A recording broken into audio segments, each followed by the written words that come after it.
LoveLore Library. Chapter 274. Shin-Yuk curled his fingers in his sleeves. Although he had expected this, he was still shocked when his expectation came true. You is so smart.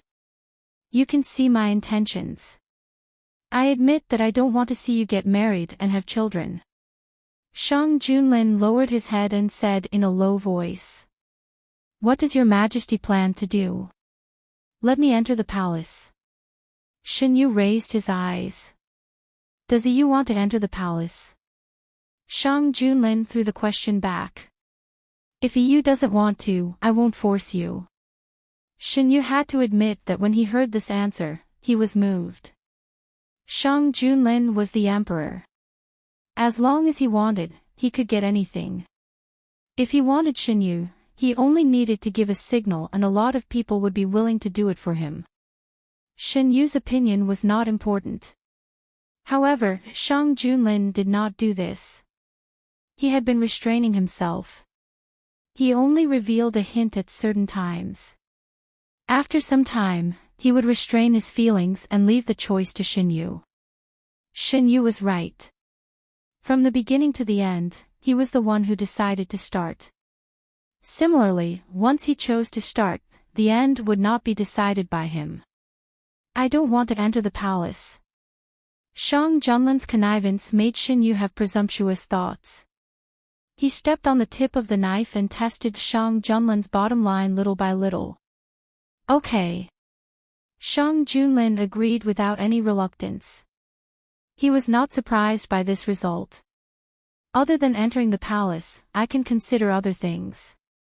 Shin-Yu was satisfied with Shang Junlin's attitude and continued. What? Before he finished speaking, the young man had already raised his head and covered his lips. A light kiss caused his chest to vibrate violently. Shin-Yu bit his lower lip. He did not dislike this feeling. For a long time, Shin-Yu did not feel the man's movements. He looked up and saw the man staring at him. The man's dark eyes showed a rare blank expression. It seemed that he still hadn't realized what had just happened. Shin-Yu pushed the man's shoulder and said, I'm done talking. Your Majesty, can you let me go now? The man was pushed away a little. Suddenly, he pulled Shin-Yu into his arms. His strong arms firmly shackled the young man in his arms. Shang Junlin buried his head in the young man's neck. His voice was filled with joy that could not be ignored. Is you the same as Shin? The man was too strong, and Shin-Yu was a little hurt. He struggled, but couldn't break free, so he didn't care. You've already kissed me. What do you think, Your Majesty? Shang Junlin was overjoyed. He wanted to run a few laps with the young man in his arms. However, he did not do so in consideration of the people around them. Instead, he slowly let go of the young man and lowered his head to kiss him. It was no longer just a touch. This kiss was wrapped in a man's strong feelings, attacking Shin-Yu like a storm. Her lips and teeth were pried open, and another person's breath invaded. Everywhere it passed, it was carefully occupied. Shin-Yu closed his eyes and immersed himself in the kiss. Under the shade of a tree, the tall man hugged the young man in his arms tightly, as if he was hugging his only treasure. He would never let go. After a long time, Shin-Yu was released. He leaned on Shang Junlin's shoulder and slowly calmed down. How does you want to deal with the Count of Jinbei's mansion? Shang Junlin's expression was full of satisfaction after getting what he wanted. At this moment, Shang Junlin was like a fatuous emperor who wanted to win the beauty's smile. It seemed that as long as Shin-Yu asked, no matter what request he had, he would satisfy it. I want to leave the Count of Jinbei's mansion first. Count of Jinbei should be responsible for raising a child like Shin Qingran. Mentioning the Count of Jinbei's mansion, Shin-Yu's eyes were cold. Shang Junlin knew what kind of life Shin-Yu had lived in the Count of Jinbei's mansion since he was a child. He caressed the young man's cheek lovingly and said, "You can do whatever he wants." Don't worry about anything else." After speaking, Shen Yu and Shang Junlin got along with each other. Shang Junlin didn't want to be separated from Shen Yu for too long. He ordered Shen Yu to accompany him, saying that he wanted to discuss the details of the Prince of Yu's case. He also ordered people to move Shen Yu's luggage over. The people traveling with them were well aware of the truth, but they couldn't change the behavior of the emperor, Shang Junlin. They could only let him do as he pleased. A few days later, they arrived at the capital. The officials of the imperial court who had already received the news came to welcome them with great momentum. Shen Yu stood beside Shang Junlin and looked at the officials who were saluting. He slowly raised the corner of his mouth. On the day he was forced to leave the capital in a defeated state, he never thought that he would return with such a scene. The Prince of Yu and the others had already been sent to prison. With irrefutable evidence, there was no possibility of a comeback. What happened this time could be said to be shocking. Shang Junlin changed his previous style and ordered people to spread the news of the crimes committed by the Prince of Yu and the Prince of En. Everyone in Dahuan knew that the Prince of Yu and the Prince of En had attempted to rebel, as well as various other crimes. For a time, the condemnation of the two was rampant. Compared to this big event, the news of Shen Yu leaving the Count of Jinbei's residence was not as eye-catching. It wasn't until Shen Qingran's crimes were announced and the Count of Jinbei's residence was convicted that everyone realized that Shen Yu and the Count of Jinbei had already reached the point where they couldn't tolerate each other. At this time, Shen Yu had already gained a firm foothold in the imperial court. Moreover, he had made a great contribution in the Prince of Yu's case. The emperor expressed that he wouldn't pursue the matter, so no one dared to use the Count of Jinbei's residence to attack him. Rebellion was a serious crime that could lead to the execution of 9 generations of the family. What's more, Shen Qingran had committed more than one crime. The Count of Jinbei had been an official for so many years, and he wasn't innocent. When he was convicted, no one in his family was left behind. After Shen Yu returned to the capital, this was the first time he went to see the Count of Jinbei, and it would also be the last time he saw this person. The Count of Jinbei was wearing a prison uniform, and his hair was messy. He was no longer the person Shen Yu remembered. "Do you really hate me that much?" the Count of Jinbei asked in a hoarse voice.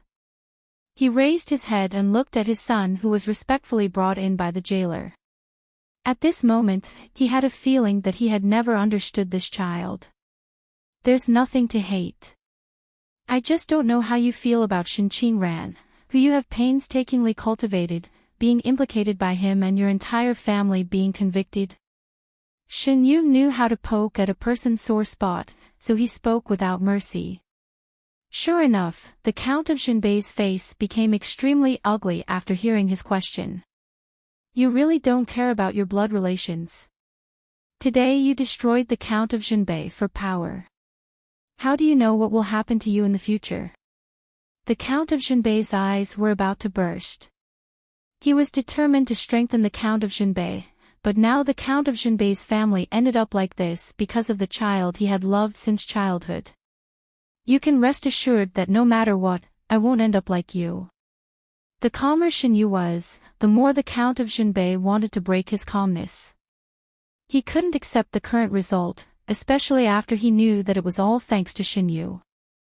Unfortunately, no matter how unwilling he was to accept it, he couldn't change anything. Things were already a foregone conclusion. Shen Yu only saw the Count of Jinbei. No matter how much the Count of Jinbei wanted to see him, he didn't go to see him again. Under the large-scale actions of Shang Junlin, the imperial court was in need of people. Shen Yu had real talent and knowledge, so he played the biggest role here. His promotion speed made the officials stunned. However, he did make great contributions one after another. As long as the things were handed to him, he could complete them with the fastest efficiency. The Prime Minister and several other ministers also praised him. After the court, Shen Yu walked out of the palace while talking with the Prime Minister. The Prime Minister was very optimistic about him. He didn't hide anything when he took him to do things. Shin Yu learned a lot from him and respected him very much. Lord Shin, please wait. Shin Yu stopped. Eunuch Meng trotted over. His Majesty has something to discuss with Lord Shin. Lord Shin, please come with this slave. Since His Majesty has something to do, you can go first. It was not the first time that the Emperor asked someone to stay after the court. The Prime Minister was not surprised. Shang Junlin didn't hide his feelings for Shin Yu, and Shin Yu didn't hide it either. Most of the people in the imperial court who were sensitive had already seen the relationship between the two. The Prime Minister was one of them. The Prime Minister was very optimistic about Shin Yu. He didn't want Shin Yu to get hurt because of this, so he hinted at him. Shin Yu knew that he was doing it for his own good. He accepted the Prime Minister's kindness and said bluntly that the relationship between the two wouldn't affect him. Later, the Prime Minister saw that it was true, so he didn't say anything more. Shin Yu was led by Eunuch Meng to the destination. Since the incident of Prince Yu, there had been a lot of changes in the imperial court. Some suspicious old cases were reopened and retried.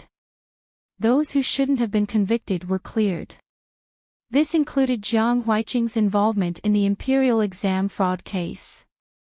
There was also Imperial Physician Gu, an innocent person who was involved in a big case and almost lost his life, and his younger brother who was picked up by Imperial Physician Gu. Several of these cases were handled by Shin Yu. After clearing the innocence of these people, Imperial Physician Gu was reinstated to the Imperial Institute of Medicine. He was ordered to nurse Shin Yu's body. With the help of Shang Junlin, Shin Yu was reunited with his relatives on his mother's side. The Jinling in his body had been removed. The Ji family moved to the capital and many of their disciples were admitted to the Imperial Institute of Medicine. This doesn't seem to be the way to the imperial study. Shin Yu looked at the path around him and said, "The flowers in the palace have bloomed. His Majesty invited you to come and admire the flowers." Eunuch Meng replied. Although Shin Yu didn't enter the palace, the servants in the palace all knew that he had an extraordinary relationship with Shang Junlin. They had to treat him as another master. It was spring, the season when flowers bloomed. Shin Yu followed Eunuch Meng around a few corners and saw a man wearing an emperor's robe standing under a flower tree. Eunuch Meng quietly retreated. Shin Yu stood in the same place and didn't move. A gentle breeze blew and the petals fell. Under the flowers, the young and handsome emperor walked towards him step by step. "His Majesty, why did you invite me to admire the flowers today?" Shin Yu put his hand on Shang Junlin's outstretched hand.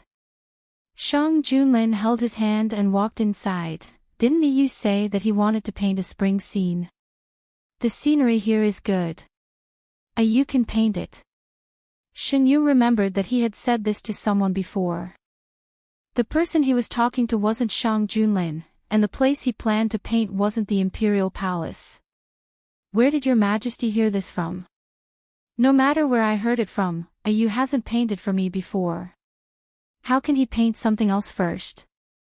Shin Yu laughed. "Your Majesty, why do you want to take the lead in this?" Shang Junlin pursed his lips and didn't say anything. Shin Yu poked his face. "Okay, I will paint here." The painting tools were prepared in advance. Shin Yu sat down and waved his brush. First, it was the spring scene in the garden. Then, it was the two people standing in each other's arms. Shin Yu painted seriously. The feelings of the painter were injected into the painting. The two people in the painting were surrounded by tenderness. The expression of the young man outside the painting became softer and softer. "You." As soon as he put down the brush, Shin Yu was hugged by the man. Her lips were covered and sucked. The two people's breaths blended together. The petals fell and sprinkled on the top of the two people's heads and shoulders. It was a spring scene inside and outside the painting. Shinyu woke up from her dream and felt the warmth of the man hugging her. The smile in her eyes didn't fade away before it gathered again. The sky was not bright yet. Shinyu didn't intend to get up. She moved her body and found a comfortable position in the man's arms. She planned to sleep for a while. Her movements woke Shang Junlin up. Feeling the familiar warmth in his arms, the man opened his eyes. The layout of the bedroom was very familiar to him. Looking down, Shang Junlin saw the smile on the young man's face. He got up. What are you smiling about? I had a very good dream. Shinyu hugged the man's waist and rubbed against him. What kind of good dream made you smile when she woke up? This dream was indeed very good. It was so good that Shinyu remembered her previous life. It was no longer a gloomy dream. Shinyu couldn't help but think, if the Shinyu in the other world met Shang Junlin at a different time, would it develop into a good ending? Your Majesty, if I didn't enter the palace that year, would we still be together? Of course. As long as it's I will be attracted. Shang Junlin thought of his dream and said firmly, no matter where a is, I will find you. And then, I will fall in love with you. Genius 1 second. Remember this website, www.biku50. CC Literature Mobile Version Website, biku50. CC. Chapter 275. During the drought for 3 months, the young emperor personally led people to Shishan to pray for rain. After the complicated rain prayer ceremony, the young emperor stepped into the back hall, followed by the palace servants trembling with fear. The young emperor had fought his way out of the battlefield. He was ruthless and stood by his words. No one dared to offend him easily. You want me to come in person? I'm here. When will it rain? Shang Junlin frowned unhappily. Your Majesty, the ceremony is over. You just need to wait. The state preceptor, who had a sage-like demeanor and white hair and beard, stroked his long beard and said, It's ridiculous to say that the drought is caused by my violence. Originally, the state preceptor could arrange the rain prayer ceremony. However, recently, there were rumors that the drought was a punishment for some of the new emperor's actions. In order to prevent the rumors from getting worse, Shang Junlin came to Shishan at the request of the state preceptor. The sun was scorching and the sky was clear. Even if the rain prayer ceremony ended smoothly, there was no sign of rain. Shang Junlin looked at the sky with deep eyes. He knew that the rumors had developed like this because of man-made traces. Since he ascended the throne, none of his good brothers had been peaceful.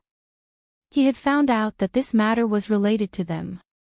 He came to Shishan, on the one hand, to reduce the vigilance of those people. On the other hand, he really wanted rain to fall from the heavens. The drought for several months had seriously affected the people's livelihood. In the long run, there would be trouble. The young emperor was looking forward to rain. After nightfall, Shang Junlin dismissed the palace servants and walked alone in the night. The dark night sky was dotted with stars. The stars were shining. It was a beautiful picture, but for people who wanted rain, they only felt disappointed. There was no wind, no clouds, and no rain. Shang Junlin looked back with slight disappointment. It seemed that it would not rain tonight. The man in the gorgeous imperial robe turned around and walked back. After a few steps, he suddenly stopped. In front of him stood a young man in white. Shang Junlin knew very well that there was no one here when he came. This courtyard was the temporary residence of the emperor. It was heavily guarded. Without his permission, no one was allowed to enter. It was impossible for someone to enter without being noticed. What was more, Shang Junlin frowned. This young man was very strange.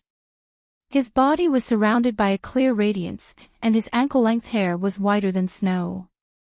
The small part of his face that was exposed was porcelain white, without a single blemish. If such a person had appeared in Mount Shi, it was impossible for Shang Junlin not to have received any news. Hearing the commotion, the young man turned his head around.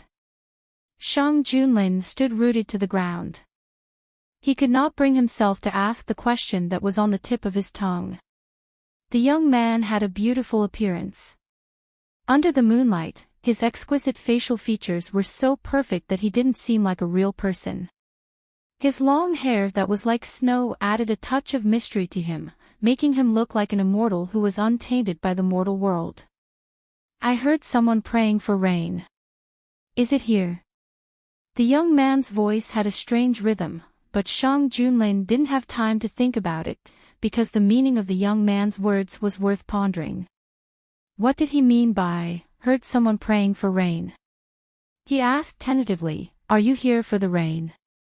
The young man nodded. Shen Yu was a god that was born from heaven and earth. He had been sleeping for many years and was awakened by a rain-praying ceremony in the mortal world. He woke up from his sleep and was about to find a place that needed rain when he met the emperor of the mortal world.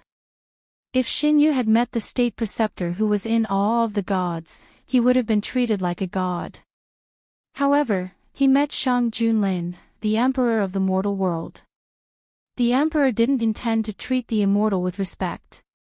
He just wanted to drag the immortal into the mortal world and dye him with his own colors. The hands behind his back moved slightly, and the hidden dragon guards that were hiding in the dark quietly retreated. In an instant, the young emperor's mind was full of thoughts. No matter whether the immortal was real or not, he had to keep him. Shen Yu was invited into the emperor's courtyard. The best tea before the rain was served. Shang Junlin personally poured a cup for the immortal sitting opposite him. Since the immortal was born, he had never entered the mortal world. Out of curiosity about the things in the mortal world, he picked up the teacup and took a sip. He frowned slightly. You don't like it? Shang Junlin, who had been observing him, asked. Is the water you drink so bitter? Shen Yu didn't like bitter water. He put the jade teacup aside and refused to touch it again. I didn't think it through. Shang Junlin didn't expect the immortal to be afraid of bitter water. He laughed and ordered the servants to bring in all kinds of snacks. All kinds of snacks were placed on exquisite plates. Some were in the shape of small animals, and some were in the shape of flowers. Shen Yu's eyes were immediately attracted. They are all prepared for you. Try them. Shen Yu reached out and wanted to take one of the peach blossom-shaped snacks. He thought of something and put down his hand halfway. You are praying for rain. Where is the drought? He hadn't forgotten the reason why he woke up. He couldn't take the tributes of the mortals as he wished. Shang Junlin mentioned a few places.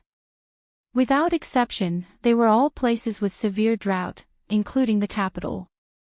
He didn't know how many places the immortal in front of him could rain, so he only mentioned the most severe places.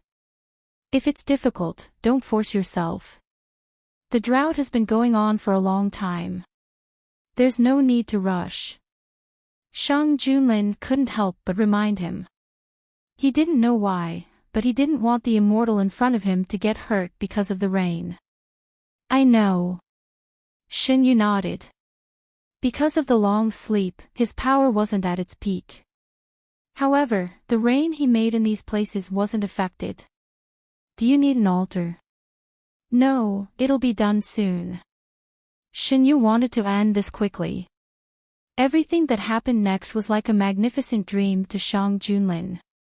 Silver light that was brighter than the moonlight poured out from the young man's hand and spread around.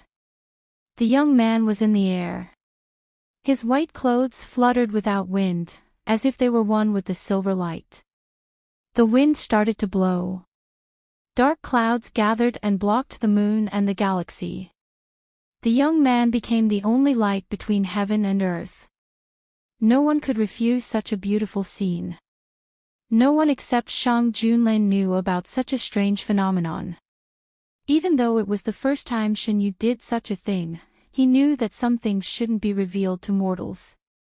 After making sure that every place was taken care of, Shen Yu slowly stopped. At the same time, the land that had been dry for a long time welcomed the first heavy rain. It's raining. Countless people ran out of their houses and cheered. It's really raining. His Majesty just went to the mountains to pray for rain today, and it's raining tonight. God is really blessing Dahuan. The people were cheering. They knelt down to thank God and the Emperor who brought the rain for Dahuan. The power of faith that mortals couldn't see gathered towards the two people in the courtyard. Seeing the power of faith enter Shang Junlin's body, Shen Yu was surprised. However, after thinking about it, Shang Junlin was the emperor of the human world. It was not difficult to understand why he was different from others. Shen Yu didn't think too much about it. After fulfilling the wishes of these people, Shen Yu didn't have any psychological burden to bear when he accepted the tribute. After happily eating a plate of snacks, Shen Yu was a little unsatisfied. Shang Junlin saw it and wanted to order another plate for him. After thinking about it, he changed his mind and said, "It's late now. If there's anything you want to eat, you can ask the servants to make it tomorrow." Shen Yu nodded reservedly. He was an immortal. He shouldn't be greedy for the taste of mortals. I should leave. Since the rain had fallen and the tributes had been accepted, Shen Yu felt that there was no need to stay. "Don't you want the snacks tomorrow?" Shang Junlin suppressed his irritation because the young man wanted to leave and said softly, "Besides the snacks, there are other kinds of food." After listing several delicacies, he successfully saw hesitation on the young man's face. Shang Junlin continued, "In fact, the drought in Daheng is not limited to the previous ones. There are other places that need your help." Shen Yu decided to help him to the end. Shang Junlin lived in this courtyard alone. There were no other bedrooms. Shang Junlin arranged for the young man to stay in his room and stayed in the study for the night. After settling the young man, Shang Junlin called for the servants and asked them if they had seen anything unusual just now. The servants didn't know what was going on, but they still answered Shang Junlin's question honestly. After asking several people, Shang Junlin confirmed that he was the only one who saw the scene just now.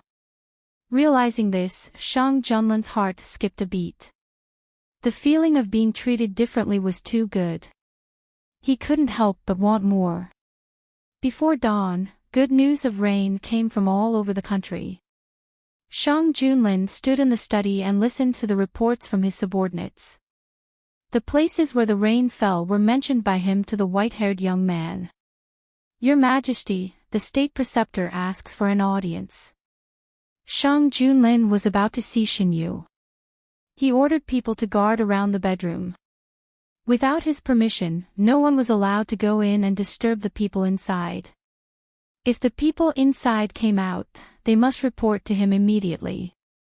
"Come in." Not long after, the state preceptor came in with excitement. "Your Majesty, great news. I divined yesterday that Daheng will survive this disaster safely." "I know."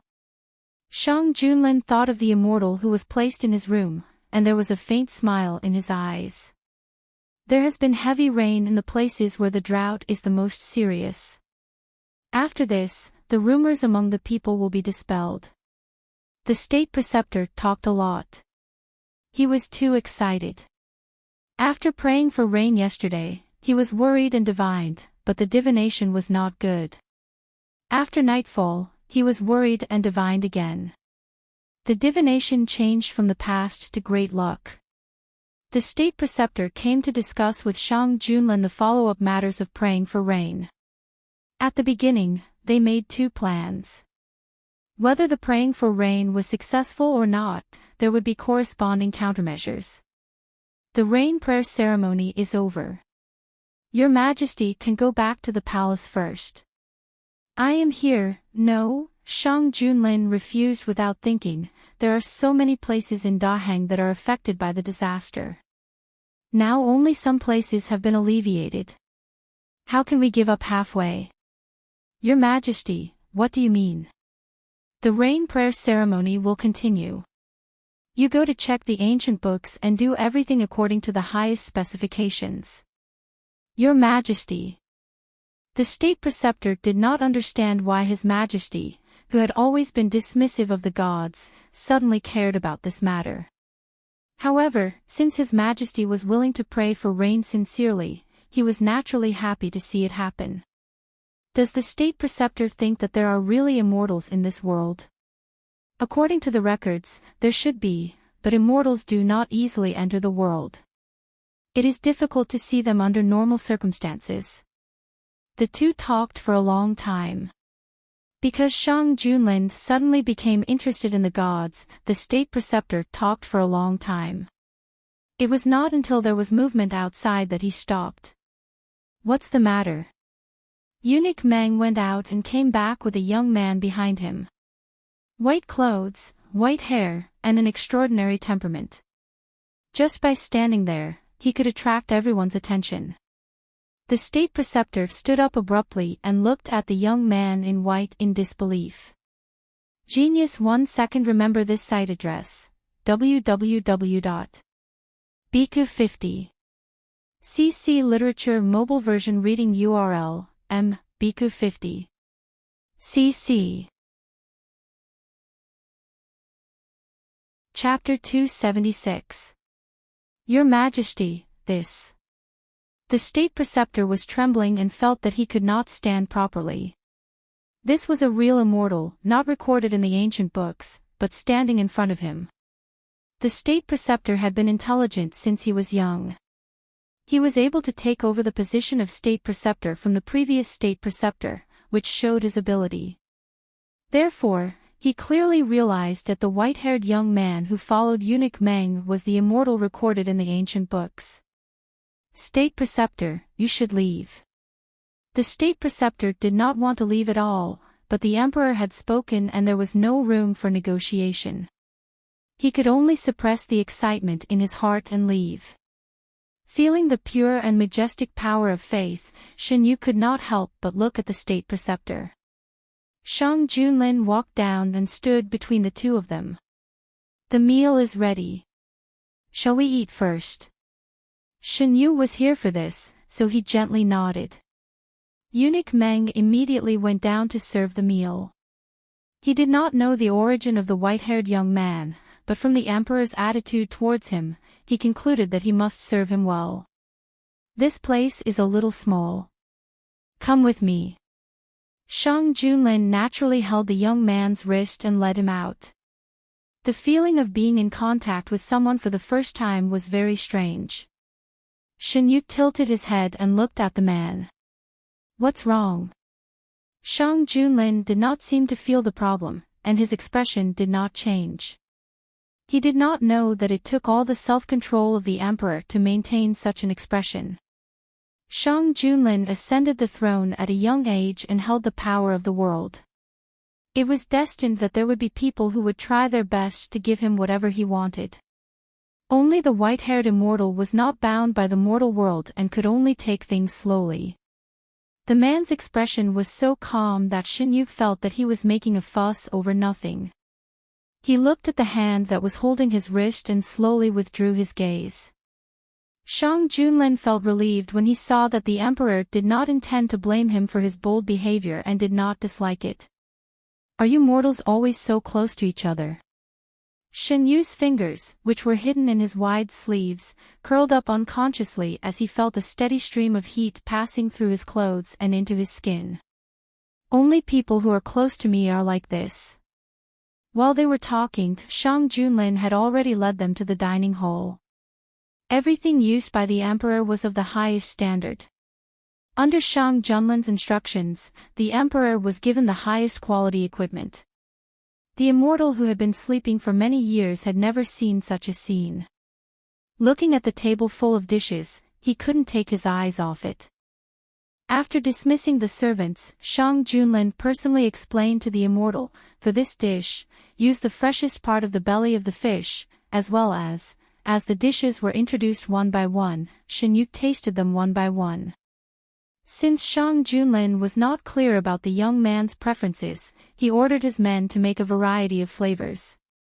When he introduced them to the young man, he took note of the young man's preferences. In contrast to Shi Shan's relaxed mood, the atmosphere in the Prince Li's mansion was gloomy and gloomy. "Why is it really raining after this prince's good brother went to Mount Shi?" Prince Li, who was sitting on the main seat, had a malicious look on his face.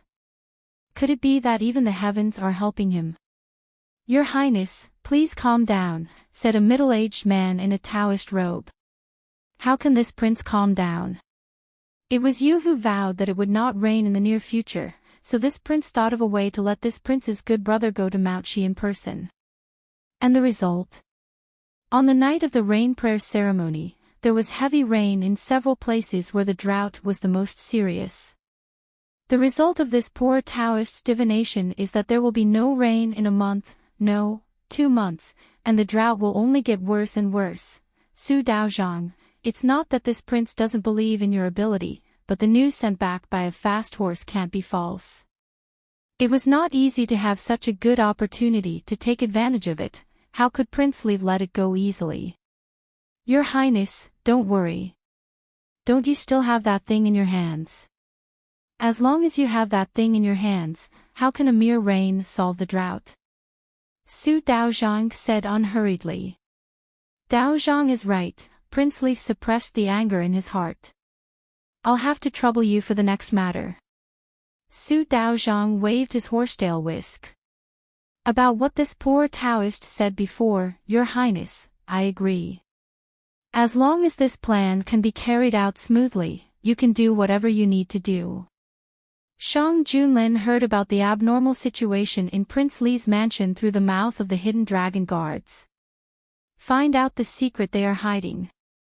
I want to see what gives Prince Li confidence. Shang Junlin stood by the window with his hands behind his back, and his tone was indiscernible.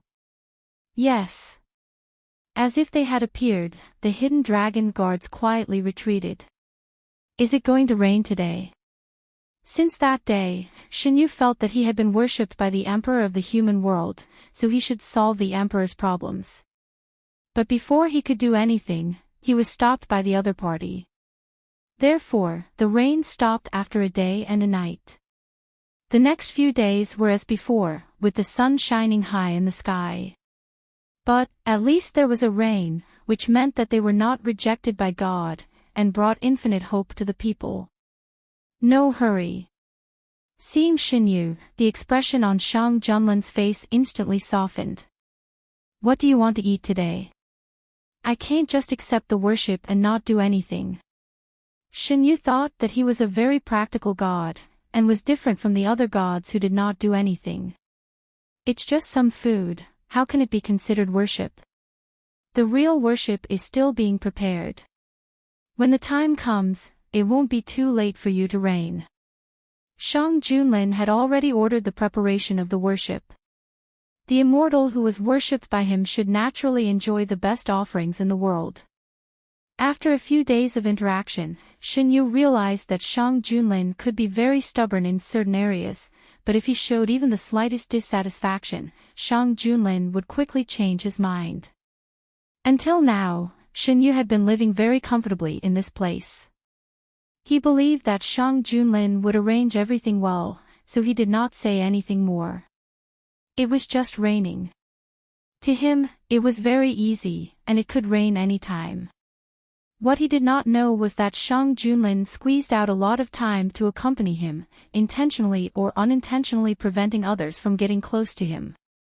It was reasonable to say that the news of the miracle in Mount Shi should have spread out long ago, but until now, only the emperor, the state preceptor, and the close servants knew about Shen Yu's existence. Anyone who tried to leak the news was directly executed. The hidden dragon guards surrounded the palace to ensure that no news would spread out. 7 days after the first rain prayer ceremony, Mount Shi was busy again. The state preceptor calculated the second auspicious day and prayed for rain again. This time, it was not only for rain, but also for peace and prosperity. The ceremony was even grander than the first one. With the progress of the ceremony, a steady stream of faith power poured into Xinyu's body. Xinyu stood in the courtyard and could see that the entire Mount Shi was shrouded in the golden power of faith. The ancient sacrificial language communicated with the gods, and all living things worshipped devoutly. This was a huge blessing. As a god, Xinyu naturally knew how to repay this power of faith. The sacrificial process lasted for 4 hours. Except for the beginning, when Shang Junlin was in charge, the state preceptor was in charge of the rest of the process. How do you feel? Shang Junlin walked to the white-haired immortal and asked. Xinyu turned to look at the man. In order to show his sincerity, Shang Junlin wore the ceremonial robe used for the sacrificial ceremony today. It was red and black, showing the demeanor of an emperor. Do you want a miracle? Xinyu suddenly asked. After asking, without waiting for Shang Junlin to answer, Xinyu raised his hand. For a moment, with the altar as the center, the light shone brightly. The soft golden light was not dazzling, and those who were shrouded in it only felt warm all over. It was as if their old diseases were cleared in an instant. Those who were kneeling on the ground widened their eyes and looked at the scene unfolding in front of them in disbelief. Those who were originally standing knelt down in panic. Their hearts were filled with confusion. They could not explain what was happening in front of them. They could only watch in horror and shock. Shang Junlin and eunuch Meng, who were closest to Xinyu, felt it more clearly. Others did not know, but eunuch Meng heard it with his own ears. All this happened after the white-haired immortal spoke. It was self-evident who created the miracle. This is God's will.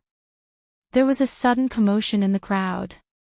God bless His Majesty, God bless Dahuan. The golden light spread.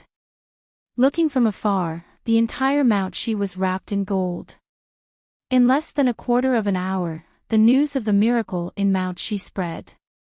The state preceptor, who was standing in the center of the altar, looked down after being shocked.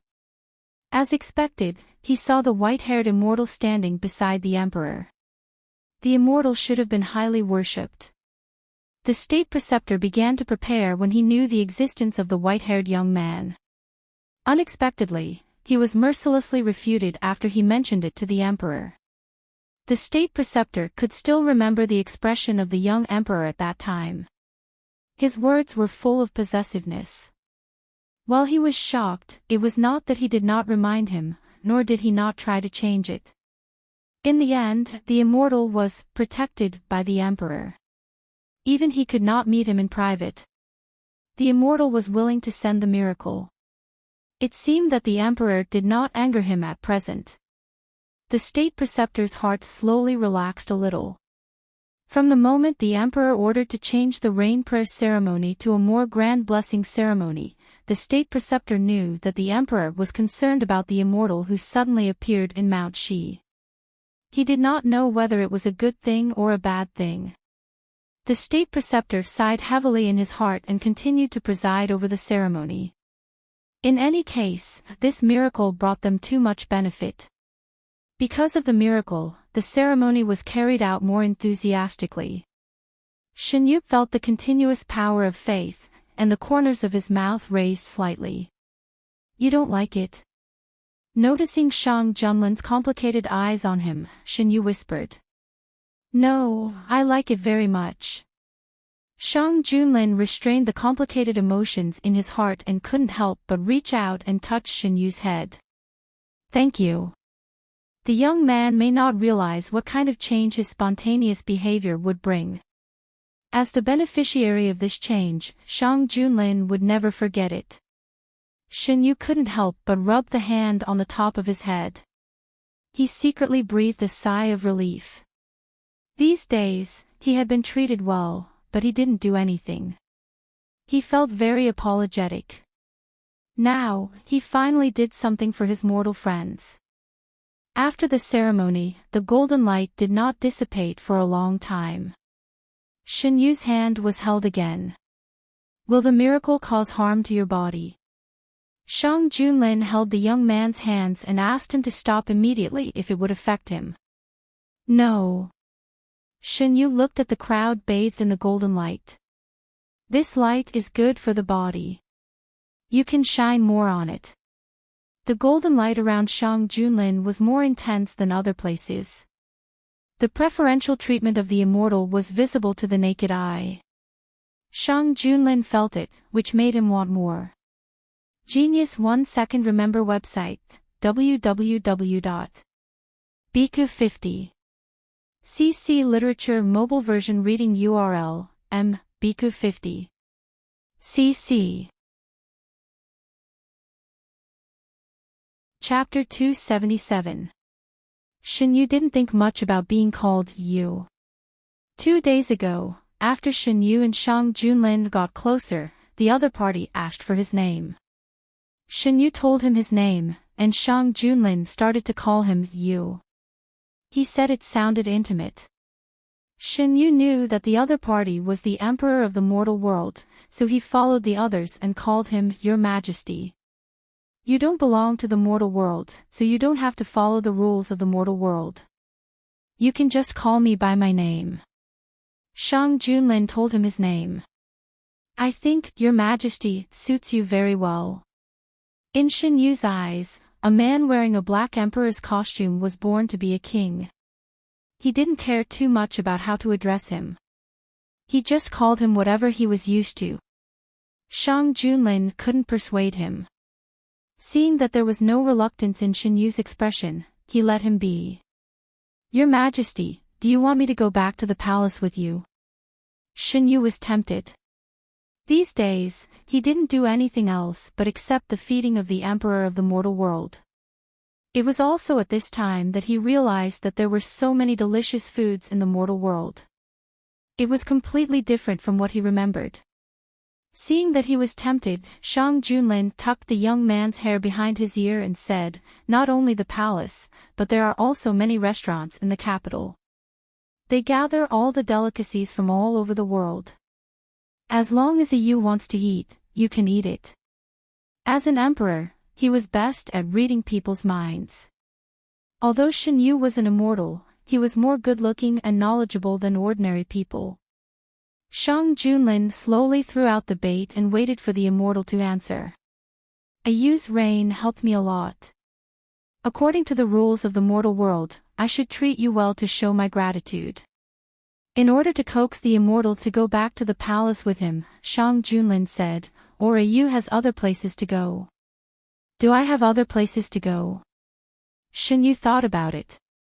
It seemed that he didn't. Gods didn't like to live together like mortals. Everyone lived their own lives. He had been sleeping for many years, and he didn't know where his former friends were. He originally planned to continue sleeping, but now, I have nowhere else to go. Since that's the case, how about you follow me back to the palace? Shang Junlin's eyes suddenly lit up. Shen Yu didn't want to break the silence, so he replied, sure. Shang Junlin immediately gave the order to prepare to return to the palace. At the same time, he sent the news back to the palace. When he asked Shen Yu, he had already made 2 plans. If Shen Yu was unwilling to go back to the palace with him, he would think of a way to stay in Mount Shi for a while. If Shen Yu agreed, then he wouldn't need to stay any longer.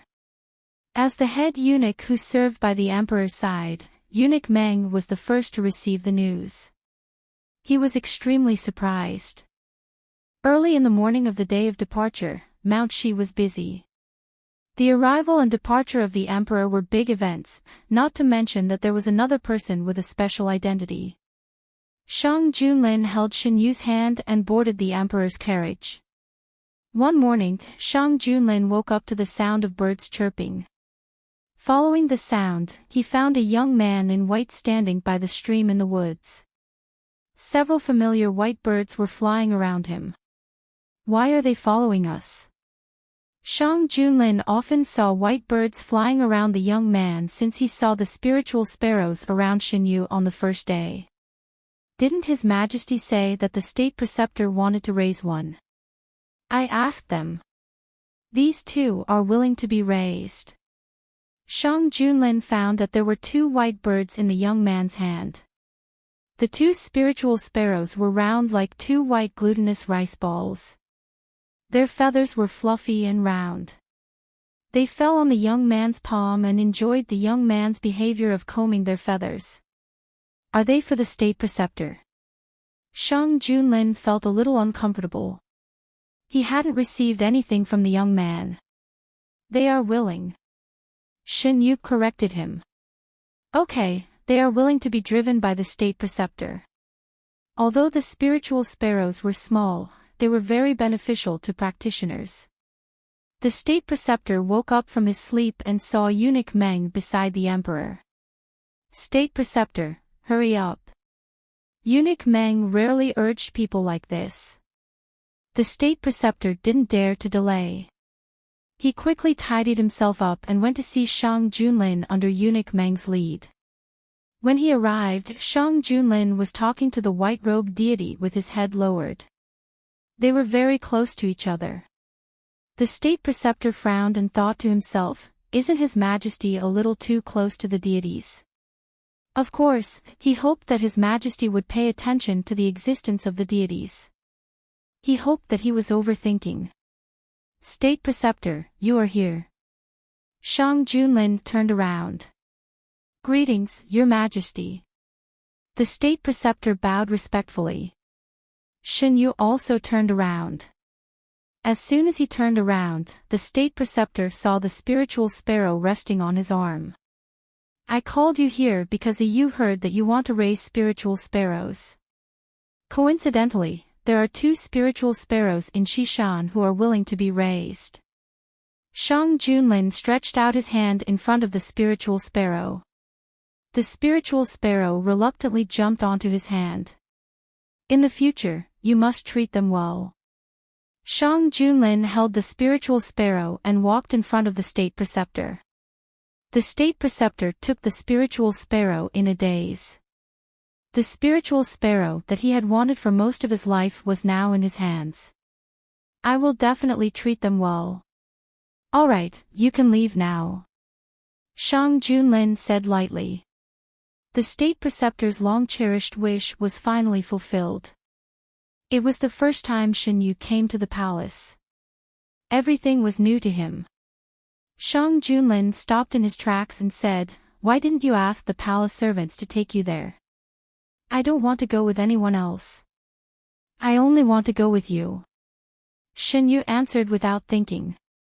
During the day, he stayed in the palace and did not go out. Only when he was with Shang Junlin, he could completely relax and try new things. Shang Junlin was stunned by his answer. He asked jokingly, you like me that much? Yes. Xinyu nodded. Genius 1 second. Remember this website, www.biku50. CC Literature Mobile Version Website, biku50. CC. Chapter 278. It's not the right time yet.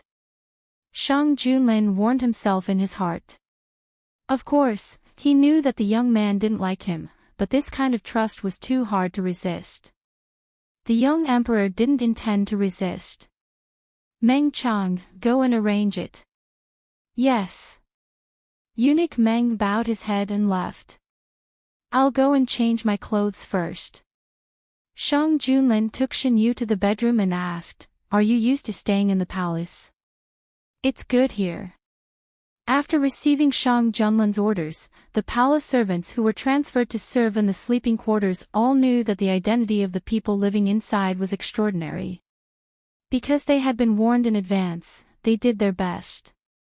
Knowing that Xinyu was curious about things in the mortal world, Shang Junlin also sent him a lot of books and folk toys. Shang Junlin went into the inner room and changed into a set of light clothes.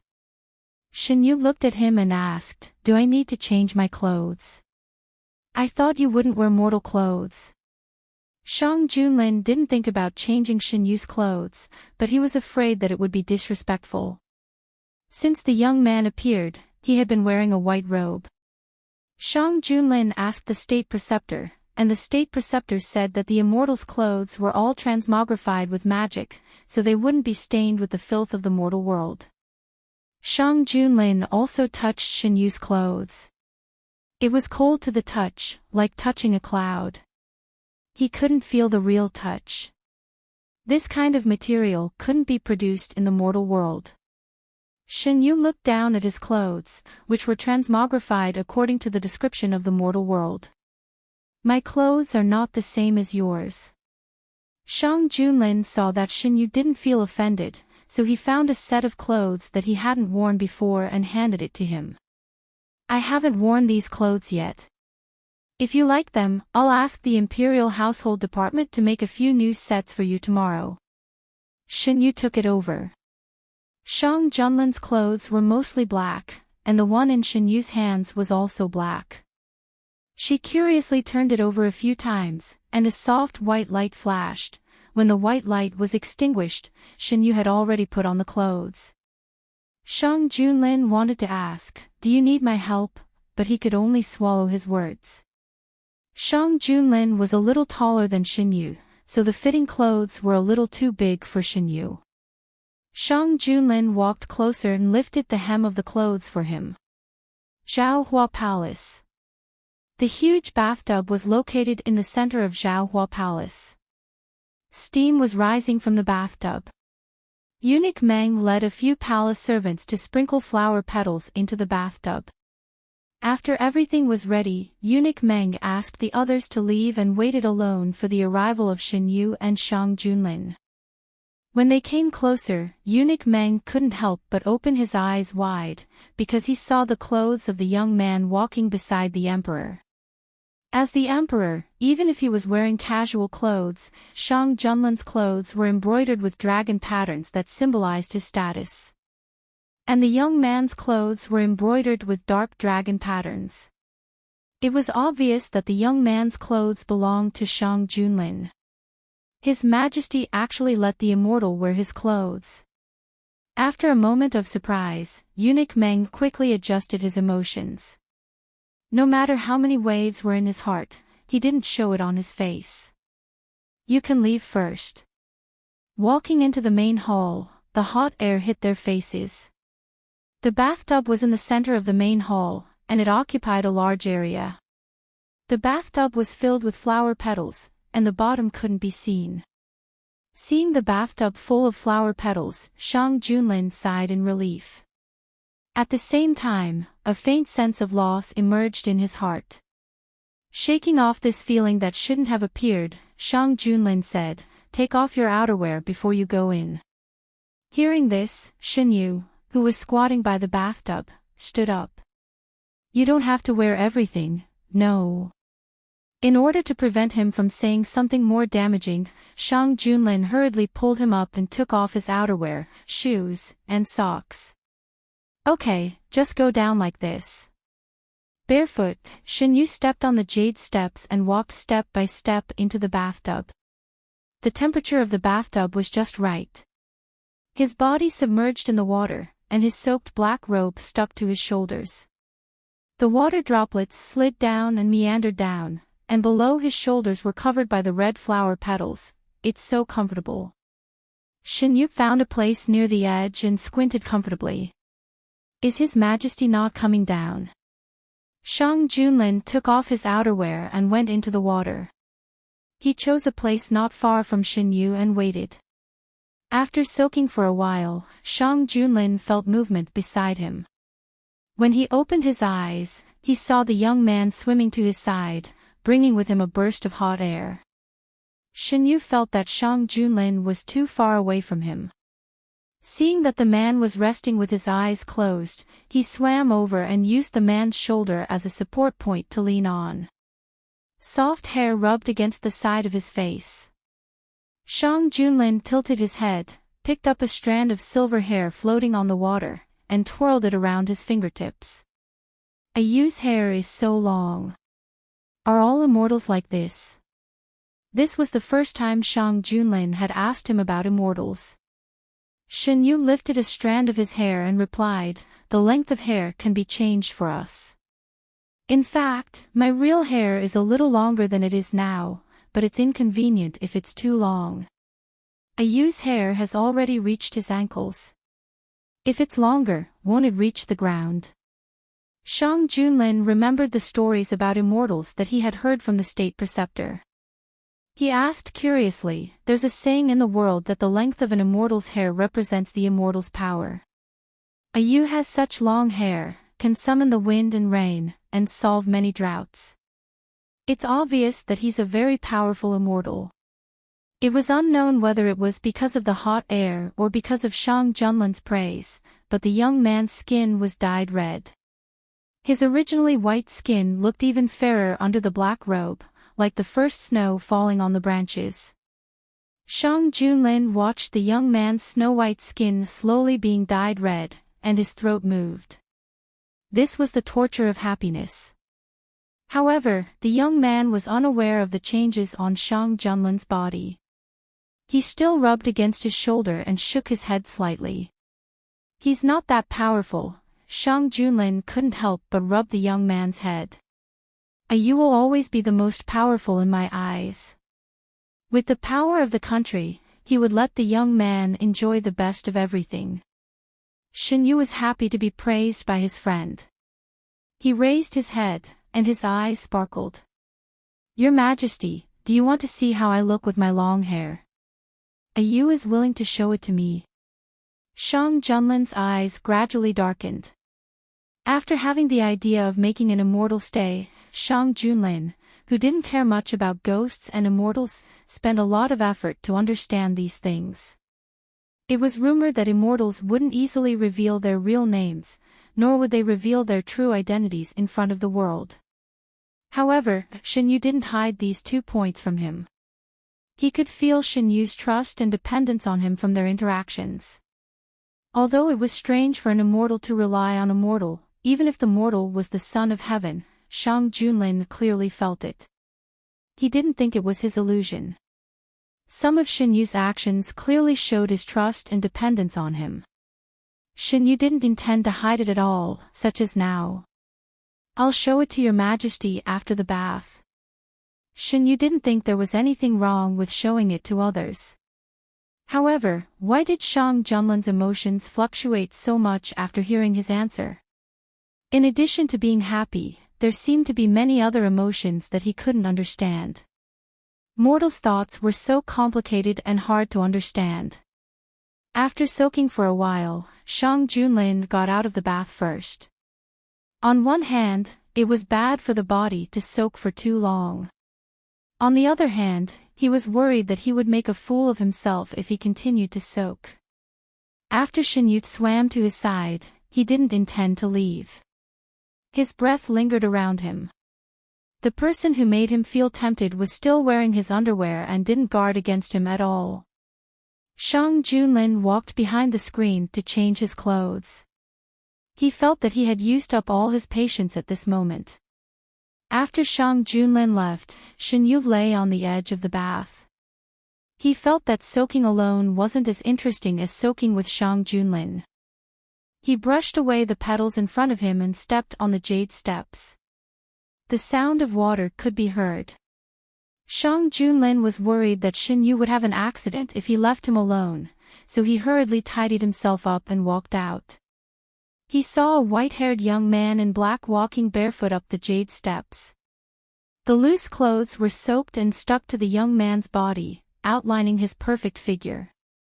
His slender waist was like snow, and even his hair was pure white without a speck of dust.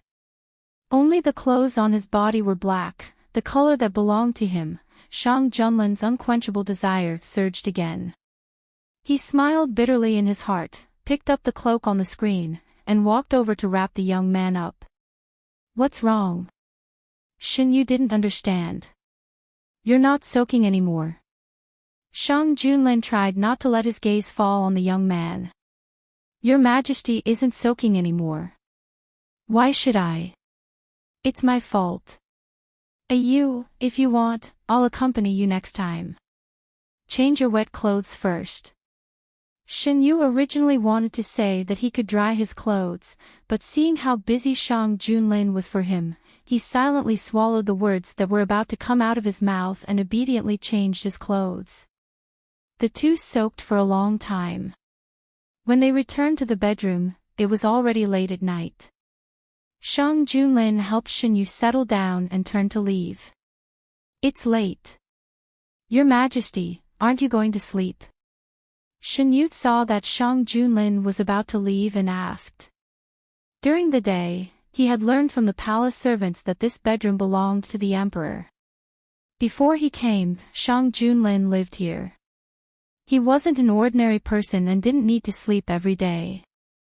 If Shang Junlin gave him the bedroom and caused him to have no place to sleep, he wouldn't be happy. This is your bedroom. If you don't have a place to sleep because of my arrival, I'd better leave. I'm going out for a while. Shang Junlin hurriedly interrupted him when he heard that he was about to leave. How can I not have a place to sleep? I'm just busy with something. I'll be back soon, okay? Shen Yu stared at the man, as if he was judging whether his words were true or not. It's true. You can wait for me for a while. If I don't come back, you can go find me. Yu is an immortal. It won't be too difficult for him to find me. Shen Yu nodded hesitantly. He knew that to be a good emperor in the human world, he would be very busy. After Shang Junlin returned to the palace from Mount Shi, he had been busy with government affairs. After comforting Shen Yu, Shang Junlin walked out of the bedroom and sighed. He didn't lie to Shen Yu. Just now, the state preceptor came to the palace and asked to see him. He said that Prince Li had made a new discovery. Of course, he urgently needed to find something to divert his attention. Otherwise, he really couldn't guarantee that he wouldn't do something when he was in the same room with Shen Yu in this situation. Your Majesty. Finally, the emperor came. The state preceptor was about to speak when he was interrupted. State preceptor, I want to ask you. If I want to keep an immortal for a long time, what should I do? Your Majesty, you can't. When His Majesty said that he wanted to bring an immortal back to the palace, he faintly guessed that it was true. The state preceptor was so shocked that he even forgot the purpose of his visit. Blasphemy is a serious crime. Your Majesty, please think twice. I don't want to hear this. I just want to know how to keep an immortal. Genius 1 second remember website, www.biku50. CC Literature Mobile Version Reading URL, biku50. CC. Chapter 279. This. The state preceptor looked troubled. He had been in this position since before His Majesty ascended to the throne. Of course, he knew that His Majesty was a man of his word. It wasn't that he didn't want to say it, but that he really didn't know. He was devoted to Tao, so why would he think about how to force an immortal to stay in the mortal world? In his heart, it was already a great blessing to see an immortal in his lifetime. How could he have such a rebellious idea? What? Seeing that the state preceptor refused to say, Shang Junlin lost his patience. There are so many capable people in the world. Even if the state preceptor doesn't want to say it, I believe there will be someone who can tell me. Your Majesty, please calm down. Feeling Shang Junlin's anger, the state preceptor knelt down. It's not that I don't want to say it, but I'm not sure if there's a way. I'll go back and read the ancient books. Whether I succeed or not, I'll give Your Majesty an answer. I'll give you 7 days. It's best if you can give me a satisfactory answer. Shang Junlin's index finger tapped on the armrest of the chair. The heavy pressure disappeared, and the state preceptor breathed a sigh of relief. Yes, Your Majesty. Get up. Tell me about Princely. Shang Junlin didn't forget the reason why the state preceptor came to the palace. The state preceptor stood up and said, in the past few days, I've found the evil figure who caused a disaster 10 years ago around Princely. Combined with the disappearance of young girls in and around the capital, it's very likely that this evil figure is behind it, including this large-scale drought. State preceptor, are you saying that this drought is man-made? Shang Junlin sat up straight and narrowed his eyes dangerously. But didn't the state preceptor say that this is a tribulation that should happen to Dahuan? Previously, because it involved the fate of the country, the mysteries of heaven couldn't be easily seen. The result of my divination was correct, but some details were blurred. This time, after returning from Mount Shi, I did another divination. The divination showed that someone wanted to take advantage of the natural disaster to harm Dahuan and your majesty. Due to the blessing of the gods, the imperial preceptor's cultivation had improved a lot after the trip to Mount Pars. Otherwise, he wouldn't have been able to discover the hidden danger. That evil cultivator is unscrupulous in order to achieve his goal. He should have been killed 10 years ago, but I don't know why he escaped. This time he came back and stood on the side of Princely. Your Majesty must be careful. We will pay attention.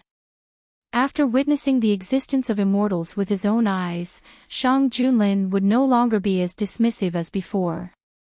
The state preceptor reminded him of some precautions and left with a worried look. To Dahuan, being able to obtain the help of an immortal was the most fortunate thing. Throughout history, which dynasty had encountered such a thing? Unfortunately, the current emperor had designs on immortals that he shouldn't have. No one knew whether this matter would lead to a happy ending or become an even greater disaster in the end. If an immortal was angered, how could a mortal bear the wrath of an immortal? No one knew about the state preceptor's worries.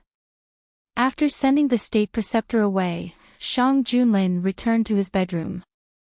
Shinyu hadn't fallen asleep yet when he heard the approaching footsteps. He opened the curtain and asked, Your Majesty, why have you been gone for so long? There was an imperceptible anger in his tone. Shang Junlin's footsteps paused. The young man was wearing his pajamas. The white pajamas were a little too big, revealing his snow-white skin. The young man knelt on the bed. His long white hair hung down, covering the black mattress embroidered with golden dragon patterns. The man's eyes darkened and he sat on the edge of the bed. We made you wait for a long time. It's not that long. Shinyu moved over. Is it something difficult? No, it's not a big deal. Shang Junlin touched the young man's long hair. He didn't want these dirty things to dirty the young man's ears. It's very late. You should rest first. Note, mortals needed to sleep at night. It was indeed late. Shinyu nodded and stepped back into the bed. Your Majesty, come up quickly. The dragon bed for the emperor was very big. It was more than enough for Shinyu and Shang Junlin. Shang Junlin asked the palace servants to prepare 2 quilts. After covering Shinyu with one of the quilts, he went to sleep. Shinyu lay on the bed and felt Shang Junlin's breath come and go. He blinked and looked sideways at the man lying on the other side. When Shinyu saw Shang Junlin for the first time, he felt that this man's appearance was not worse than any of the gods he had seen. His facial features were sharp, and his eyebrows and eyes were sharp.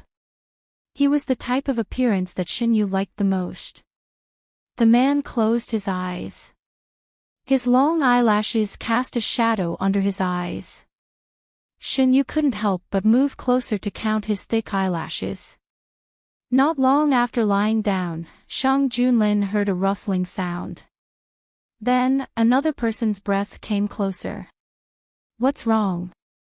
Shang Junlin opened his eyes and looked sideways at the young man who had already moved closer to him. Shinyu was stunned. He didn't understand why he suddenly moved closer. He looked at the quilts that covered him and Shang Junlin separately. He asked in a puzzled tone, "Why do we need to cover ourselves with 2 quilts? You want to share a quilt with me?" Shang Junlin raised his eyebrows. After saying that, he didn't wait for Xinyu to answer. He reached out and pulled Xinyu into his quilt. "Is this okay?"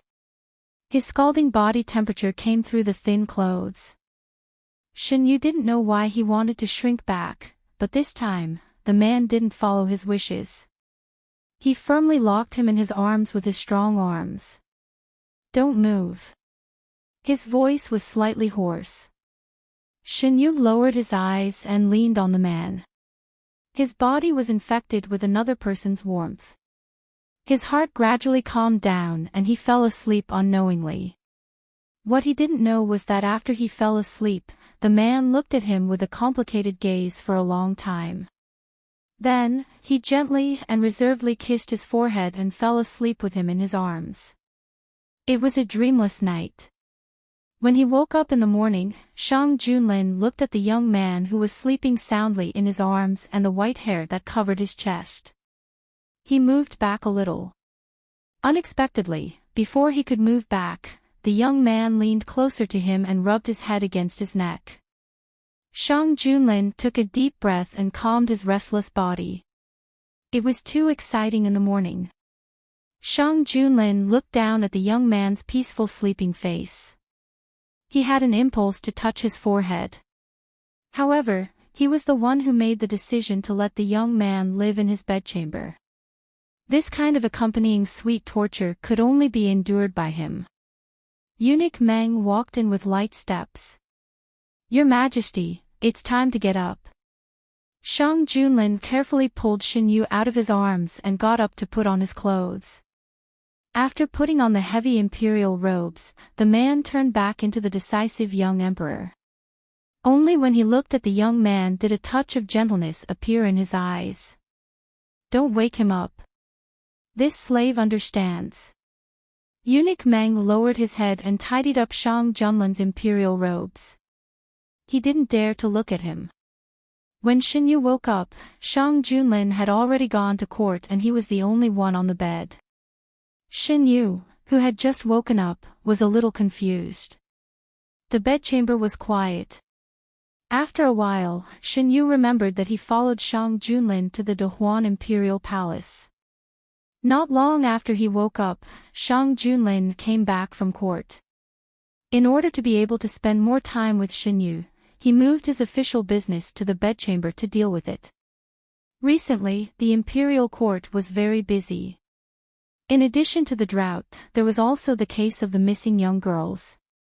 Since a month ago, young girls had been disappearing one after another. In recent days, the number of missing people had increased exponentially.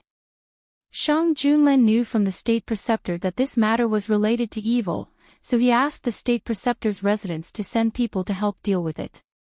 These things didn't affect Xinyu, who lived deep in the palace. Those who had the opportunity to get close to him were screened over and over again to ensure that there was no problem with their identity. The bedchamber was also protected by layers of protection. Those who wanted to inquire about Xinyu's news all returned without success.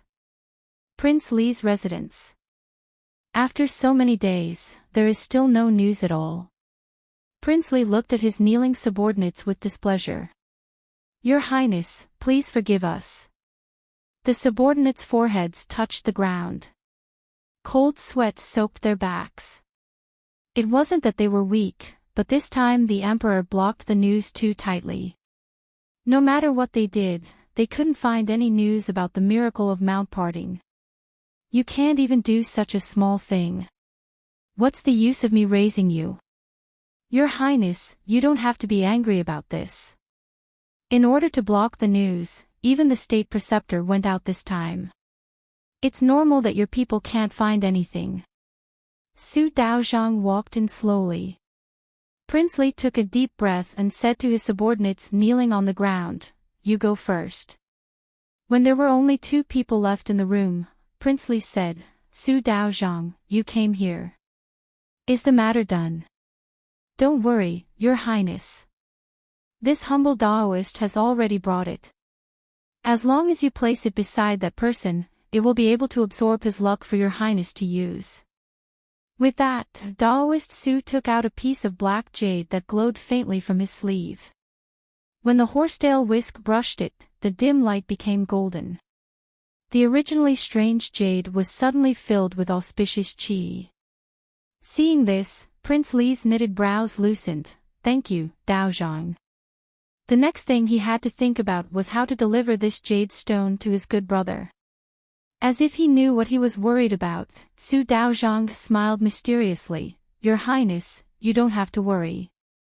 Soon, there will be an excellent opportunity to present the jade. In the afternoon, Shang Junlin took Shenyu to walk around the imperial palace. Shang Junlin found that if he didn't take Shenyu with him, Shenyu would rather stay in the palace than go out for a walk.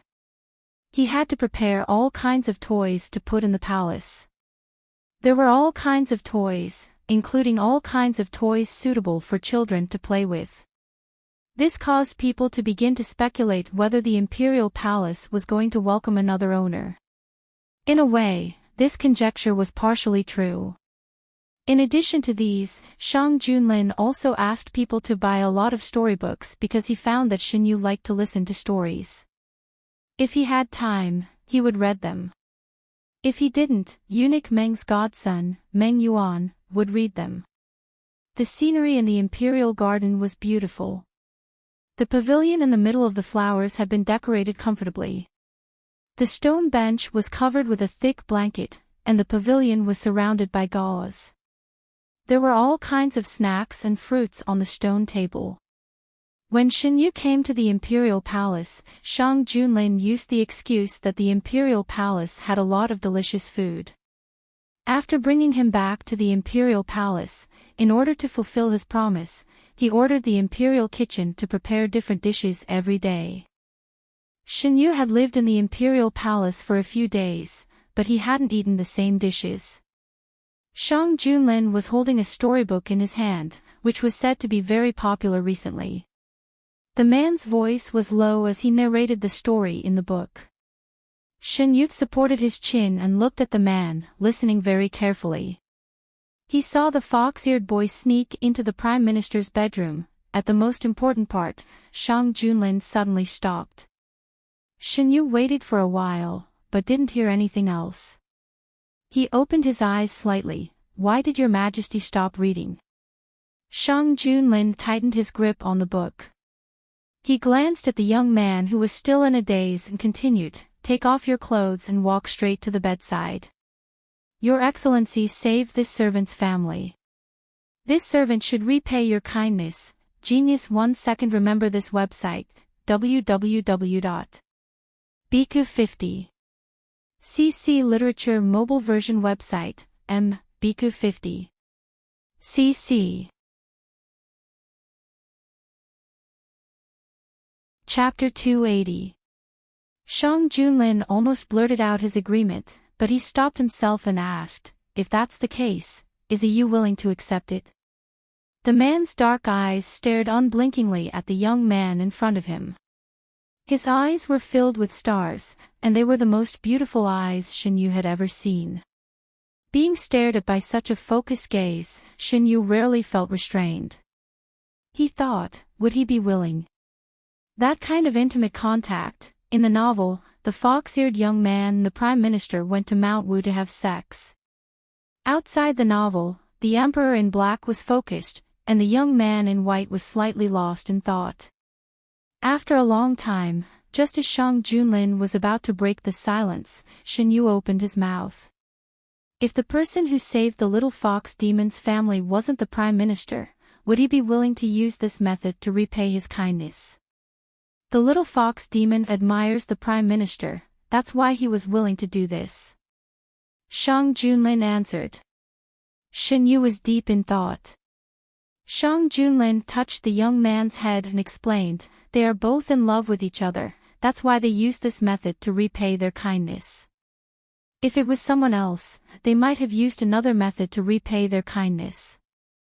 Shang Junlin's remaining conscience made him tell the truth. Although he was moved, he didn't want to use this method to keep Shenyu. What he wanted was never some kind of greed. Shen Yu nodded as if he understood. He had never thought about love in the human world. Since he was born, he had spent most of his time in deep sleep, so he knew very little about the mortal world. This time, he appeared in Mount Shi, and it was the first time he took the initiative to enter the mortal world. "How's the drought in Dahuan?" Shen Yu asked when he remembered the reason he was awakened. "Some places have already started to rain, but there are some places that haven't shown any signs of rain except for a light rain after the ceremony. Originally, the capital was also affected by the drought. After Shen Yu appeared, there were several heavy rains in the capital. The drought had been resolved, and it was the same in several other places. However, there were still some places where the drought had not been alleviated. For example, the situation in Qingzhou, the last place affected by the drought, had not improved at all. Shang Junlin did not hide anything and told him the truth. In the end, he said, You don't have to worry. She's much better now." Shen Yu lowered his eyes and pondered. He faintly felt that something was wrong. He was very confident in his own ability. After he cast the spell, the result should not have been like this. The news brought by the imperial tutor confirmed this conjecture. "Your Majesty, I found a strange place in Qingzhou. Several of my disciples died there. The disciples who escaped brought back news that one of the sources of this year's drought is in that place. In the imperial study, the imperial preceptor brought the latest news. Qingzhou. If I remember correctly, Qingzhou is part of King Li's fiefdom, right?" Shang Junlin tapped his index finger on the table. It was hard to tell whether he was happy or angry. "Yes, half of Qingzhou is part of King Li's fiefdom. That place is in King Li's fiefdom. Not only that, I also heard from Lord Fong that some of the missing girls had gone there." Lord Fong nodded, "That's right. Your Majesty, if it were not for the imperial preceptor's disciples, would not have been able to find these clues." Shang Junlin narrowed his eyes. "Fong Jun, I order you to lead a group of hidden dragon guards to Qingzhou. You must investigate this matter thoroughly." "Yes, Your Majesty. I'll have to trouble the imperial preceptor to continue working on this matter. Only a cultivator like the imperial preceptor could solve this problem when it involved inhuman factors." Shang Junlin always knew how to make good use of people. After returning to the bedroom, Shang Junlin reported the progress of this matter to Shen Yu. "On the day I woke up from my deep sleep, I felt that this drought was a little unusual," Shen Yu said after listening. "A Yu was also the result of divination." Shang Junlin was curious. "There's no need for divination. It's just a kind of feeling. The gods can communicate with the heavens and earth and can sense some of the heavenly secrets. However, this drought is indeed a tribulation that Dahuan should face. It involves the fate of the country and cannot be easily sensed." Shang Junlin understood. It was no wonder that the imperial preceptor could not divine the exact answer after so many divinations. The imperial preceptor was a little anxious recently. It was not because of the Qingzhou matter, but because of another order from Shang Junlin. The imperial preceptor could not find a way to make the immortals stay after going through the ancient books. This was not strange. People only had two attitudes towards the immortals. Who would have such a rebellious idea just to keep the immortals by their side? The movements in the imperial preceptor's residence were reported back to the Prince Li's residence by well-hidden spies. Are there really gods in this world? In the study, Prince Li asked Su Daozhang, who was dressed in a Taoist robe. Su Daozhang, of course there are. Did your highness forget that there are gods in Qingzhou? Prince Li, the emperor asked the imperial preceptor to find a way to imprison the immortals.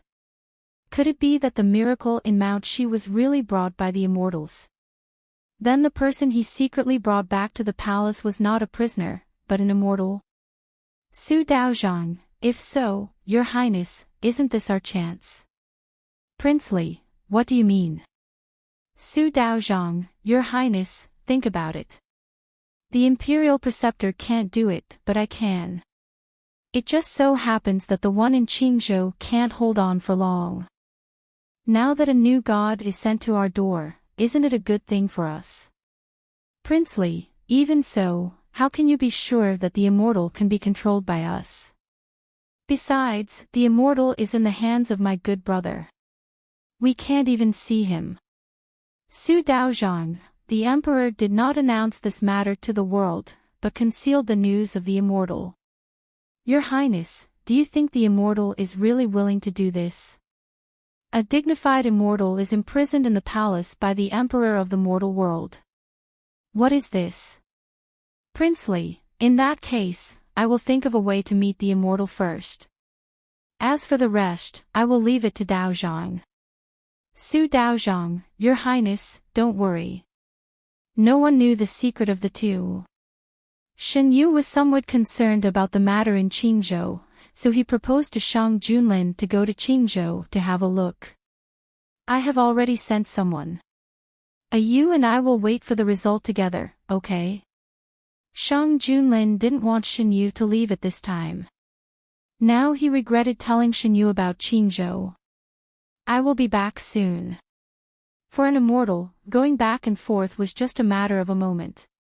Shang Junlin certainly knew, but he didn't want Shen Yu to leave. He was afraid that after he left, he would feel that he didn't need to come back. If Shen Yu didn't come back, what should he do? The world was so big, where could he go to find him? For the first time, Shang Junlin felt the weakness of a mortal. So what if he was the emperor? If Shen Yu really wanted to leave, he couldn't stop him. He should lock him in a place where only he could see him, so that he could only see him in his heart. Suppressing the dark emotions in his heart, Shang Junlin said in a deep voice, I will go with you. No need. Seeing the firm expression on the man's face, Shen Yu swallowed the words of refusal. This time, Shang Junlin went on a private tour. The matters in the imperial court were handed over to the prime minister and the others. He secretly went to Qingzhou with Shen Yu. When the state preceptor in Qingzhou received the news, Shang Junlin had already arrived near Qingzhou with Shen Yu. How can His Majesty act so recklessly? Official Fang didn't know about the existence of immortals, so he didn't understand why His Majesty would take such a risk. His Majesty chose to come in person, so he naturally has his reasons. With the immortals around, the state preceptor wasn't worried about His Majesty's safety. In order to not attract attention, Shen Yu turned his white hair black and changed into the clothes prepared by Shang Junlin. He looked more like a pampered son of an aristocratic family. When he met up with the state preceptor and the others, the state preceptor was surprised to see the black-haired young man in blue who acted so intimately with Shang Junlin. Since he knew His Majesty's thoughts, the state preceptor had been worried that the immortals would be disturbed one day. Now that he saw the two of them getting along, it seemed that he worried too much. The provincial governor of Qingzhou came to greet His Majesty in fear and trepidation. After knowing Shang Junlin's true identity, he didn't dare to neglect him. Greetings, official. The provincial governor of Qingzhou was told in advance that Shang Junlin came with a hidden identity, so he didn't call out his identity. No need to make a big fuss, just do what you need to do. Since Shang Junlin came in person, he must ask about the progress here. Shen Yu wasn't interested in these things. After dinner, he was led to rest by the servants. When they passed by the garden, Shen Yu stopped in his tracks. The garden here was certainly not as good as the imperial garden, but it could be seen that the owner took good care of it. The flowers bloomed and were full of vitality. These were planted by Madame. Seeing that he was interested, the servant girl who led the way explained, Madame likes to take care of these things, so Master went around looking for flowers to plant. Can I take a look? Young Master is a distinguished guest, of course you can. Shen Yu walked into the garden. The rich fragrance of flowers assailed his nostrils. All kinds of plants were stretching their bodies. Shin-yu could feel that they were being treated with care. "Miss, please slow down." When they passed by the corner, a small child suddenly appeared from another road and bumped into Shin-yu's leg. Shin-yu held the child. The child looked up and saw Shin-yu. He exclaimed, "It's pretty brother." At this time, the servant girl rushed over. When she saw the young miss beside Shin-yu, she didn't know what to do. "I want to play with pretty brother for a while." The servant girl looked at Shin-yu for help. The servant girl who followed behind Shin-yu introduced, "This is the second young miss of the Sure household. She has a lively personality, please forgive her, young master." This was a distinguished guest that the provincial governor specially ordered to be treated well, so the servant girl didn't dare to neglect. "It's fine." The little child was about 4 or 5 years old. He was indeed lively. He followed Shin-yu and chattered non-stop. Shin-yu didn't get tired of it. He only took him away when the provincial governor's wife came. "Can I play with pretty brother next time?" Being stared at by the little child's sparkling eyes, Shin-yu couldn't bear to refuse. After getting a response, the little child was satisfied and went back with the provincial governor's wife. At night, Shang Junlin returned to the courtyard. "I heard that the youngest daughter of the Qingzhou provincial governor pestered you to play today. If you don't like it, you can ignore it." Someone would tell Shang Junlin everything that happened around Shin-yu. "She's very cute." The next morning, a small guest came to the courtyard. "Pretty brother, I'm here to play with you." The child's clear voice broke the silence of the courtyard. Shin-yu pushed the door open and didn't say anything. Shang Junlin, who followed him out, asked, "Is this the child who pestered you?"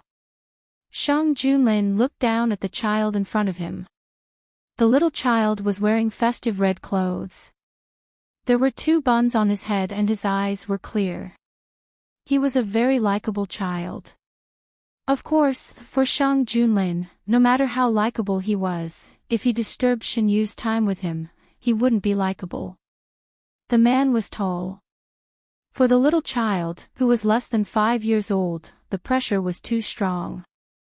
The little child looked up at Shang Junlin, who was between him and Shin-yu. He curled his lips and said, "I'm here to look for pretty brother." Shin-yu bypassed Shang Junlin and took the little child to the side. "Why are you here so early?" "I have to learn how to read from the teacher, so I can only come early to play with pretty brother," the little child answered. Shin-yu took the little child to the stone table and sat down.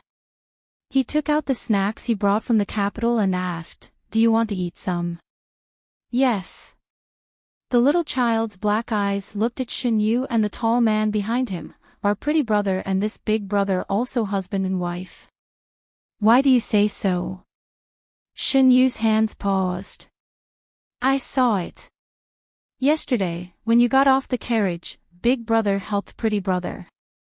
When you ate, the big brother would pick up food for pretty brother. You two also live in the same house.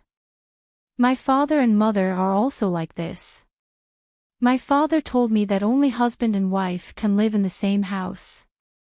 Genius. 1 second. Remember this website, www.biku50. CC Literature Mobile Version Website, biku50. CC. Chapter 281. We are not. Shin-yu opened his mouth to explain. Although he hadn't been in the mortal world for a long time, he still knew what a husband-wife relationship was. "Pretty brother, you don't have to explain. I promise I won't tell anyone." However, Xiao Tuanzi firmly believed that they were husband and wife. She only thought that Shin-yu's explanation was a cover-up. Shin-yu had no choice but to look at Shang Junlin for help. Shang Junlin now found Xiao Tuanzi more pleasing to the eye. He said to Shin-yu, "Children are like this. They have their own set of principles and can only follow. Big brother, you have to be good to pretty brother. Xiao Tuanzi looked at Shang Junlin. He was such a fierce big brother. She didn't know what pretty brother saw in him. I will. I won't treat anyone badly, but I won't treat all you badly. Shang Junlin replied seriously. Xiao Tuanzi was very satisfied with Shang Junlin's awareness. She was not as afraid of him as before. Half an hour later, Xiao Tuanzi reluctantly bid farewell to the two after being reminded by the maid, after I finish learning today's calligraphy, I will come back to play with pretty brother. The servants of the provincial governor's mansion served a sumptuous breakfast. Shang Junlin put Shen Yu's favorite dishes into his bowl as usual. Shen Yu naturally picked up the dishes in his bowl and put them into his mouth. Xiao Tuanzi's words suddenly floated in his ears. Shen Yu paused. What's wrong? The dishes are not to your liking. Shen Yu shook his head and suppressed the strange emotions in his heart. It was just a human cub's words. He couldn't take it seriously. After breakfast, Shang Junlin took Shen Yu out of the mansion. Qingzhou was a relatively prosperous place in Dahuan. After dealing with official business, Shang Junlin wanted to take Shen Yu to sightsee. There were stalls selling all kinds of things on the street. This was the first time that Shen Yu had experienced such things, so he was curious about everything. Shang Junlin was happy to accompany him. Whenever Shen Yu took a second look at something, he would buy it. The Great Han Dynasty's folk customs were open, and the streets were filled with pairs of men and women. In order to do business, the street vendors had already trained a pair of discerning eyes, and all kinds of pleasantries were spouted out as if they didn't cost money. Both of you are so handsome. I can tell that you are a loving couple at first glance. Look at this pair of hairpins. It suits your temperament very well. I'm sure it will look even better after you wear it. It can also reflect your deep feelings for each other. The stall owner could tell at first glance that Shen Yu and Shang Junlin were not people who lacked money. Thus, he kept on introducing them. We are not, at first, Shen Yu would explain seriously. However, after he explained, the person who spoke would only show an "I understand" expression. Although he restrained his words, the meaning in his words didn't change much. After a few times, Shen Yu gave up.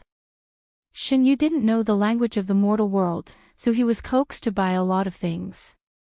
Shang Junlin liked it when the stall owners said that he and Shen Yu were a couple. He only hoped that they would say more. Naturally, he wouldn't expose them. After a few hours, the two of them had a lot of gains. The hands of the hidden dragon guards who were disguised as ordinary guards behind the two of them were full of things. Other than Shen Yu, even Shang Junlin had a lot of things in his hands. At this time, a young couple walked past the two of them. The man's hands were full, while the woman was only holding some light things. She raised her arm and used her sleeve to wipe the sweat on the man's forehead. Shen Yu looked at himself and then looked at Shang Junlin. The man's body was dry, and there was no sign of him sweating. Why don't I take some too? Shen Yu was a little embarrassed. Shang Junlin slightly raised the corner of his lips. No need. I can still carry these things. If Yu is worried, why don't you wipe my sweat for me too? He was just joking. In short, it wasn't difficult for him to carry these things. After he finished speaking, he wanted to continue walking forward. Unexpectedly, the young man beside him suddenly stopped. Then, a gentle breeze blew past his face. The young man looked up and wiped his forehead seriously.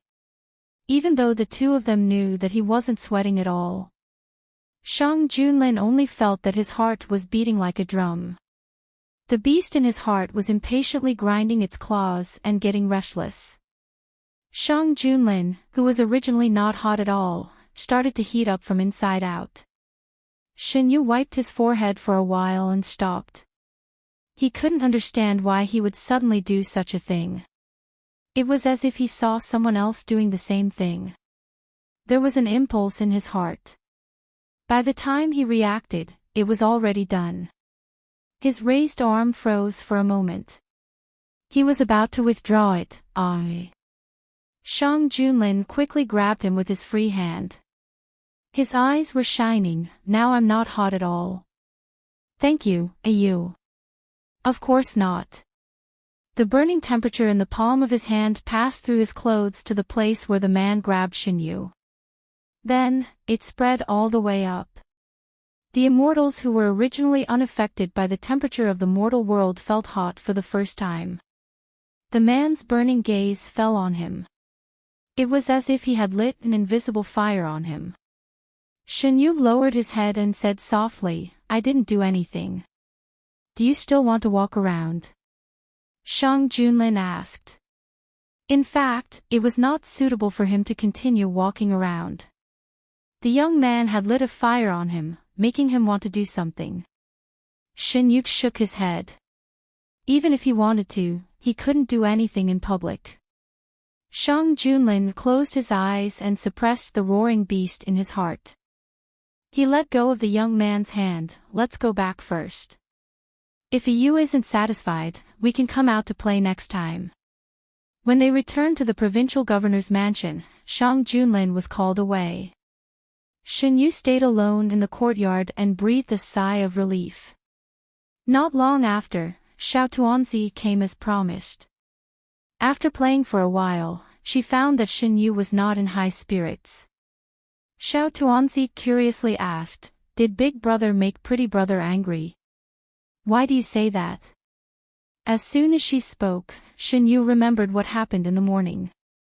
He also remembered the misunderstanding of his relationship with Shang Junlin outside the mansion. Because Pretty Brother seems to be in a bad mood. Every time Mother is in a bad mood, it's because Father made her angry. Xiao Tuanzi answered matter-of-factly. Shinyu laughed, it has nothing to do with him. I'm thinking about something. He was just thinking about the relationship between him and Shang Junlin. When he promised Shang Junlin to go to the Imperial Palace, he didn't think so much. He just wanted to play for a while and leave when he got tired of it. He could go to other places to play, or go back to Mount Shi to continue sleeping. He never thought that he would develop a relationship beyond friendship with the Emperor of the mortal world. On the second day after Shang Junlin secretly left the capital, Prince Li received the news. According to the information sent back by our spies, this time when we left the capital, this prince's good imperial brother brought a beautiful man with him.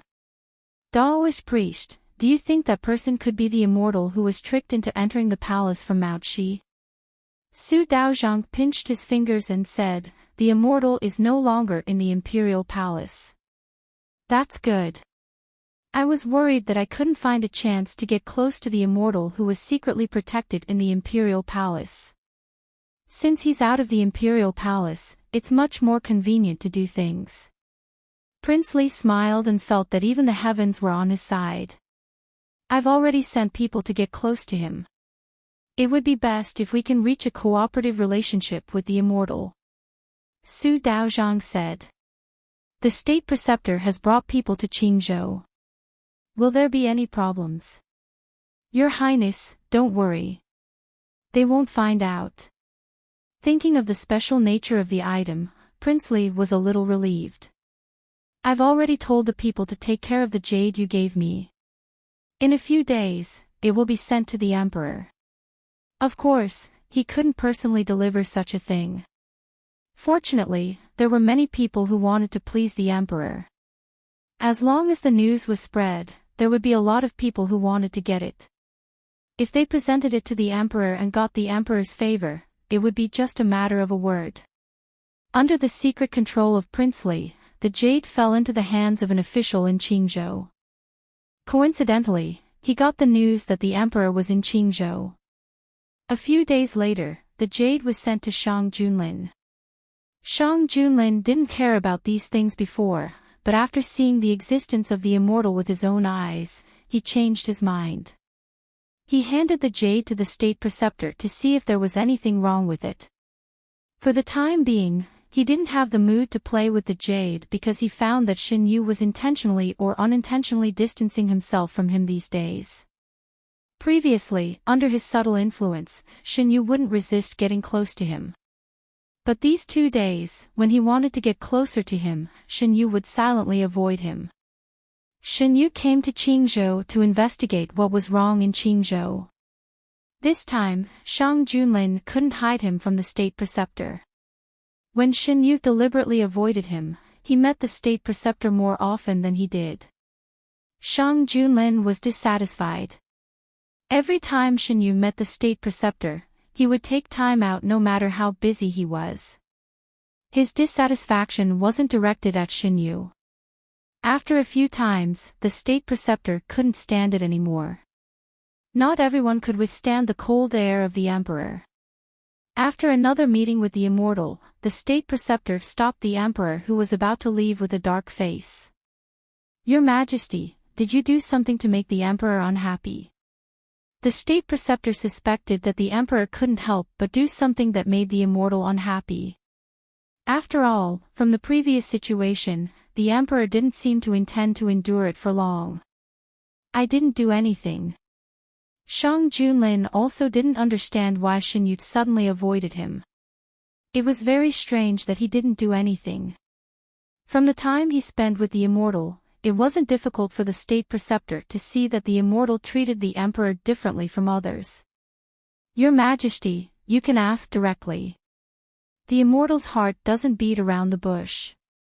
No matter how you guess, it's better to ask directly." The state preceptor made this suggestion based on the immortal's attitude towards the emperor. The most important thing was that if the two didn't reconcile, he would be the one who would be hurt. After listening to the state preceptor's words, Shang Junlin thought for a long time and felt that he really should talk to Shin Yu. He didn't want the two of them to be in a deadlock. That night, Shang Junlin had originally planned to go and talk to Shin Yu, but who would have thought that something big would happen in Qingzhou? He only had time to get someone to inform Shin Yu before bringing people to deal with it. Late at night, Shin Yu's courtyard welcomed an uninvited guest. It was a small paper man. "My lord, the emperor has been held back by our people. If you want to leave, now is the best chance," the paper man said in a strange tone. Shin Yu didn't take this little thing seriously, but its words attracted his attention. "This time, it was your master who did it." The paper man didn't answer this question. Instead, it said, "This is a rare opportunity. Are you willing to be trapped by a mortal forever? You should be an immortal above the 9th heaven, unrestrained by anything, but now you have to pretend to be obedient." Shin Yu made a gesture, and the paper man suddenly quieted down. "You are too noisy," Shin Yu said. Shin Yu's face turned cold after he sensed it. He moved his fingers, and the paper man instantly turned into ashes. Shang Junlin was injured. Shin Yu stood up, pushed the door open, and walked out. At this moment, there was a noise and approaching footsteps in the front yard. There was a faint smell of blood and an imperceptible stench in the air. Shin Yu looked up. "Where is the doctor? Have you sent someone to invite him?" There was an anxious voice in the crowd. "I have already sent someone. He is still bleeding. Why can't it be stopped?" There was obvious panic in the voice. Not long after, Shin Yu saw Shang Junlin, who was supported by someone. The man's face was pale, and his breath was much weaker than it was during the day. Shin Yu also felt that Shang Junlin's vitality was constantly flowing away. The smell of blood and the unknown stench was even stronger.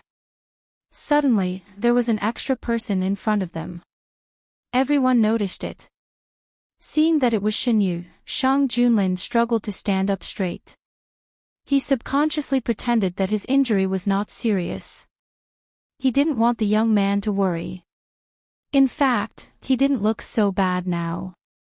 His black clothes were soaked with blood, and it was hard to see it in the night. However, Shin Yu was a god, and he could feel that the man's vitality was constantly weakening. Genius 1 second. Remember this website, www.biku50. CC Literature Mobile Version Website, biku50. CC. Chapter 282. Shin Yu walked towards Shang Junlin. I'm fine. Don't worry. Shang Junlin saw the worry on his face and comforted him softly. You lost so much blood. How can you be fine? Shin Yu stretched out his hand without thinking. Shang Junlin shook his head at him and said, let's go back first. He didn't want Shin Yu to expose himself in such a situation. His hand was held tightly. Shin Yu had no choice but to follow Shang Junlin's wishes. Shang Junlin didn't let go of Shin Yu's hand until he was placed on the bed. The doctor came quickly. The subordinates stepped aside and the unimportant people were sent out. Shang Junlin used a lot of willpower to keep himself from fainting. The man leaned against the bed. His lips were pale. Because of the loss of blood, he felt dizzy. The doctor carefully cut open the man's clothes on his chest, revealing the hideous wound. It seemed that something had scratched him. There were 3 deep scratches on his chest. Dirty blood kept oozing out. Even with the best medicine, it didn't work. The doctor had never seen such a strange injury. He stroked his beard and pondered. Shin Yu knew that the wound didn't heal because it was contaminated. It was this dirty aura that nibbled away the man's vitality. Shin Yu stood up suddenly and said, you guys go out first. Those who stayed were Shang Junlin's confidants. They knew that Shang Junlin valued Shin Yu. They looked at Shang Junlin immediately. You guys go out first. Shang Junlin said. In a short time, Shang Junlin's condition worsened. Shin Yu knew that he had to get rid of the residue on the man's wound as soon as possible. Otherwise, the situation would only get worse. The doctor was also taken out. In the blink of an eye, only Shin Yu and Shang Junlin were left in the room. Shang Junlin stared at Shin Yu without blinking. He knew that his condition was very bad. From the moment he was injured, he knew that the injury this time was different from the previous ones. That kind of overbearing power was constantly wreaking havoc in his meridians, as if it wanted to destroy everything. Just as he was about to say something, a metallic taste rose up in his throat, and he could only swallow back the words he had yet to say. Although Shang Junlin tried his best to restrain himself, Shin Yu could still feel the intense pain he was suffering. Without further delay, Shin Yu walked to the bedside. At the same time, a white light gathered in his hand. The white light was sent to the wound on his chest and slowly sank in. The burning sensation of being burned by the fire faded away, and Shang Junlin only felt a cool energy spreading through his body, repairing the places that had been destroyed one by one. After doing all this, Shin Yu's furrowed brows didn't loosen because the white light could only repair the wounds on the body, but it had no effect on the loss of vitality. I'm much better now. You don't have to worry anymore. Shang Junlin raised his hand and stroked the young man's eyebrows. Shin Yu thought of something and stretched out his hand. The white light flashed, and a wound appeared on his white wrist. What are you doing? Shang Junlin didn't care about his injury and sat up straight. The wound on his chest had stopped bleeding, but because of his violent movements, blood gushed out again. Shin Yu put his bleeding wrist to Shang Junlin's lips. Drink a little. Shang Junlin was shocked. He wanted to refuse, but Shin Yu didn't give him a chance. He moved his wrist forward and put it on Shang Junlin's lips. As if it had a life of its own, his lips touched the skin on his wrist. In an instant, the blood was poured into Shang Junlin's mouth. With just a little bit, Shin Yu withdrew his hand. The blood of immortals was very nourishing for mortals. If Shang Junlin's vitality hadn't been damaged too badly, Shin Yu wouldn't have fed him his own blood directly. Shang Junlin swallowed the blood. He didn't taste the blood, and only a sweet taste remained in his mouth. The effect was immediate. Not long after, Shang Junlin's face was no longer as pale as paper, and his lips gradually became rosy. The doctor was called in again to bandage Shang Junlin's wound. He was very curious about how the young man standing beside the bed stopped the bleeding, but he didn't dare to ask. Before he came, he had been warned that the person he was treating was a big shot, and he couldn't say a word about what happened tonight. After bandaging the wound, the doctor checked the man's pulse and then went to prescribe medicine. Many of the people Shang Junlin brought with him were killed, and some of them were injured. Like Shang Junlin, they were injured by an unknown thing. They were bleeding profusely, and their wounds couldn't heal for a long time. The state preceptor rushed over when he heard the news. When he saw that Shang Junlin's wounds were treated, he heaved a sigh of relief. Fortunately, Your Majesty is fine. Shang Junlin was lying on the bed, and his expression was obscure. The monster was hiding in the dark and followed me all the way. I only noticed it after it attacked me. Shang Junlin told him what happened tonight.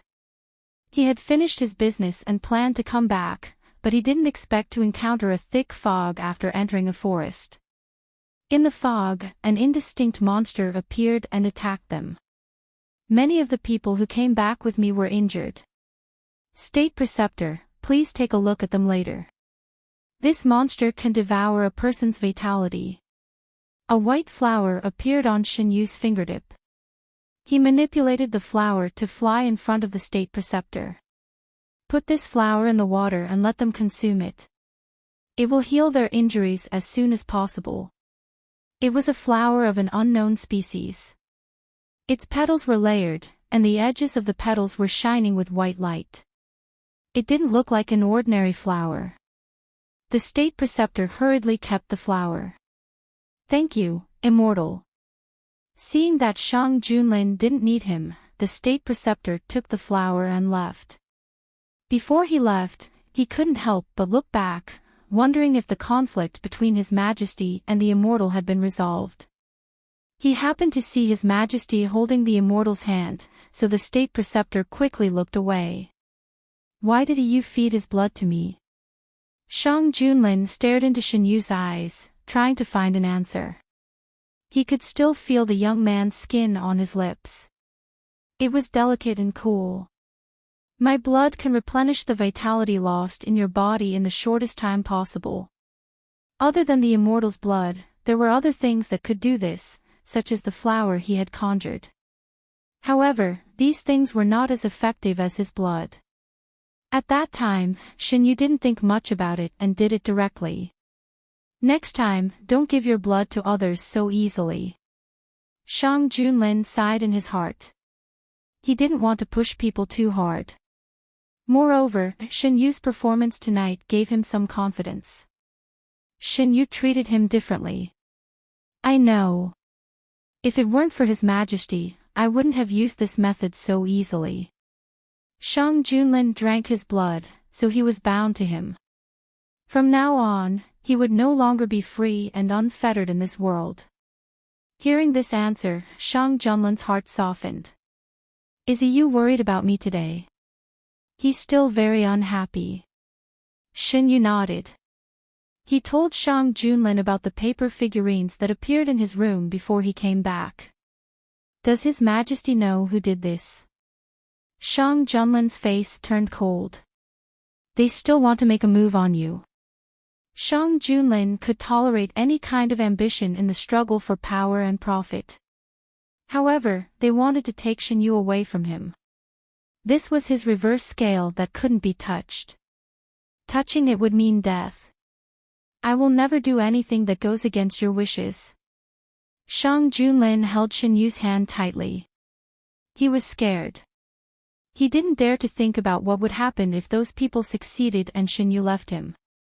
The boiled medicine was served. Shin Yu wanted to get up, but he was stopped by the man. You, don't leave me. I won't go. Shang Junlin was seriously injured. Even though he drank Shin Yu's blood, he still felt a little warm. Shin Yu could feel that the hand holding his wrist was much warmer than usual. His Majesty, drink the medicine first. Shang Junlin refused to look away. Even if he drank the medicine, he still had to look at him. Sick people were unreasonable. Shin Yu had no choice but to sit by the bed and accompany him. When everything was done, the sky was almost bright. Shang Junlin's complexion was a lot better, but he still looked a little tired. Yu has also been busy all night. Sleep with me for a while. Shang Junlin held Shin Yu's wrist and rubbed the center of it with his fingers. The wound here had already healed, but Shang Junlin would never forget what Shin Yu had done for him. I'm not sleepy, Shin Yu said. He didn't need to sleep. Staying up all night didn't affect him. Just treat it as keeping me company. I can only be at ease with you by my side. The man looked at him eagerly like a big dog begging for its owner's love. Shin Yu couldn't resist such a gaze, so he softly said, N. Shin Yu took off his outer shirt and lay down beside Shang Junlin. Now, Your Majesty, can you have a good rest? Shang Junlin moved to Shin Yu's side and hugged him. Feeling the cold aura of the young man, his thoughts gradually calmed down. The sick person was the most important. Shin Yu didn't push him away. He laid in the man's warm arms and fell asleep not long after. Whether it was the attack this time or the attempt to take Shin Yu away from him, Shang Junlin wouldn't let it go. With Shin Yu's help, his injury recovered quickly. However, Shang Junlin didn't show it. Instead, he quietly sent the hidden dragon guards to act in the dark.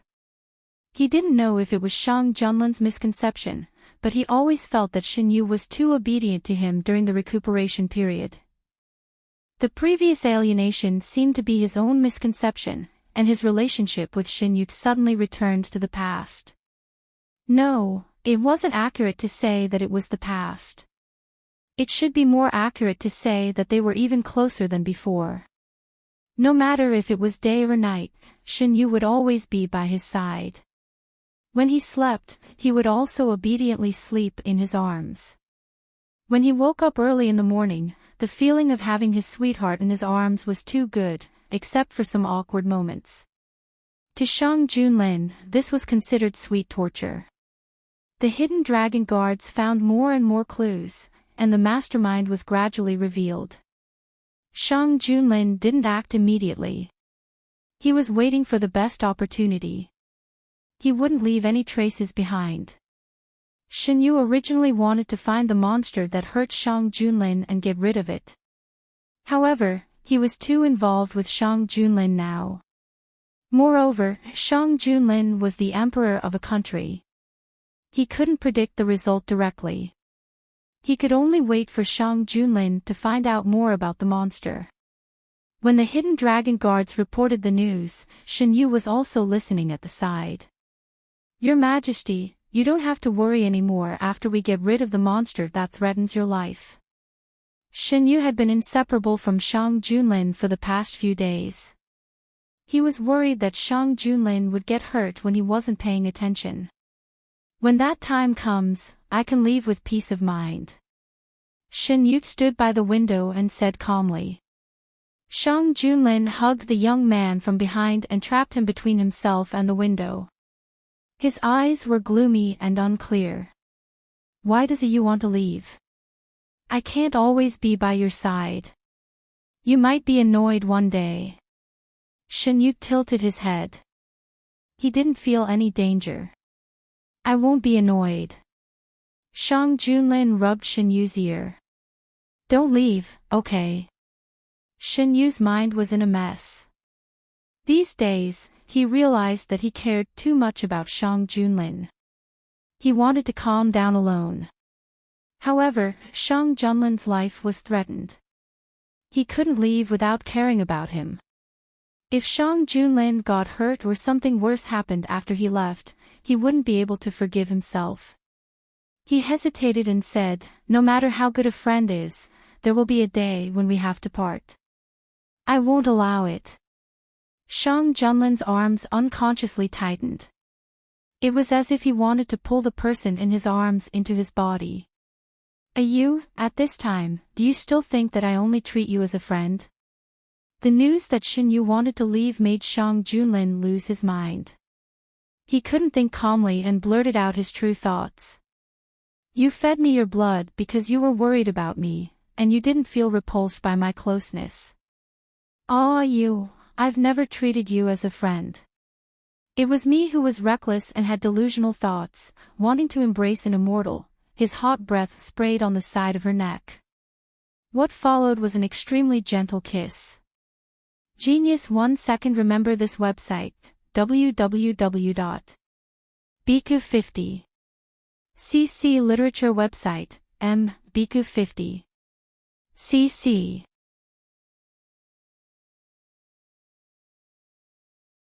Chapter 283.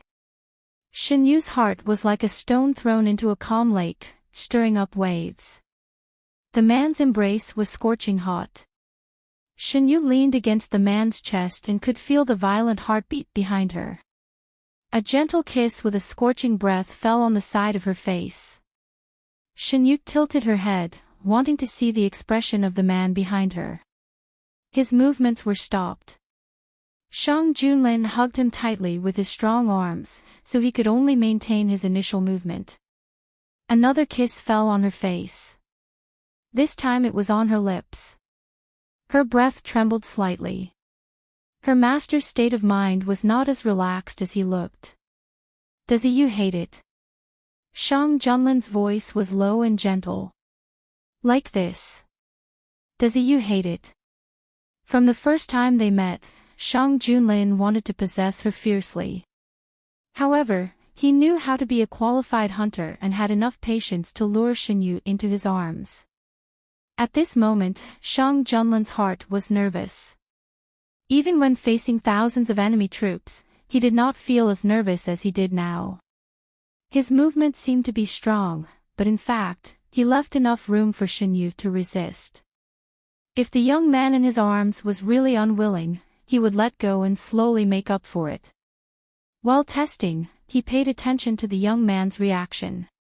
Perhaps because of nervousness, the young man put his hand on Shang Junlin's waist. However, Shang Junlin did not feel any resistance. The joy in his heart could no longer be suppressed. He could not help but do more excessive things. One by one, he kissed the young man's face and neck. He watched as the young man's exposed white skin was dyed red inch by inch. Shin Yu did not answer his question, but wasn't his indulgent attitude also a kind of answer? Shang Junlin had an idea in his heart. The huge stone hanging in his heart fell little by little. "You." Shang Junlin buried his head in Shin Yu's neck and whispered softly. Shin Yu was a little itchy from his breath. If Shang Junlin could see his eyes at this time, he would find that there was a rare confusion in the young man's eyes. "What is like?" Shin Yu didn't understand. "I just want to be with you all the time. I want to be close to you.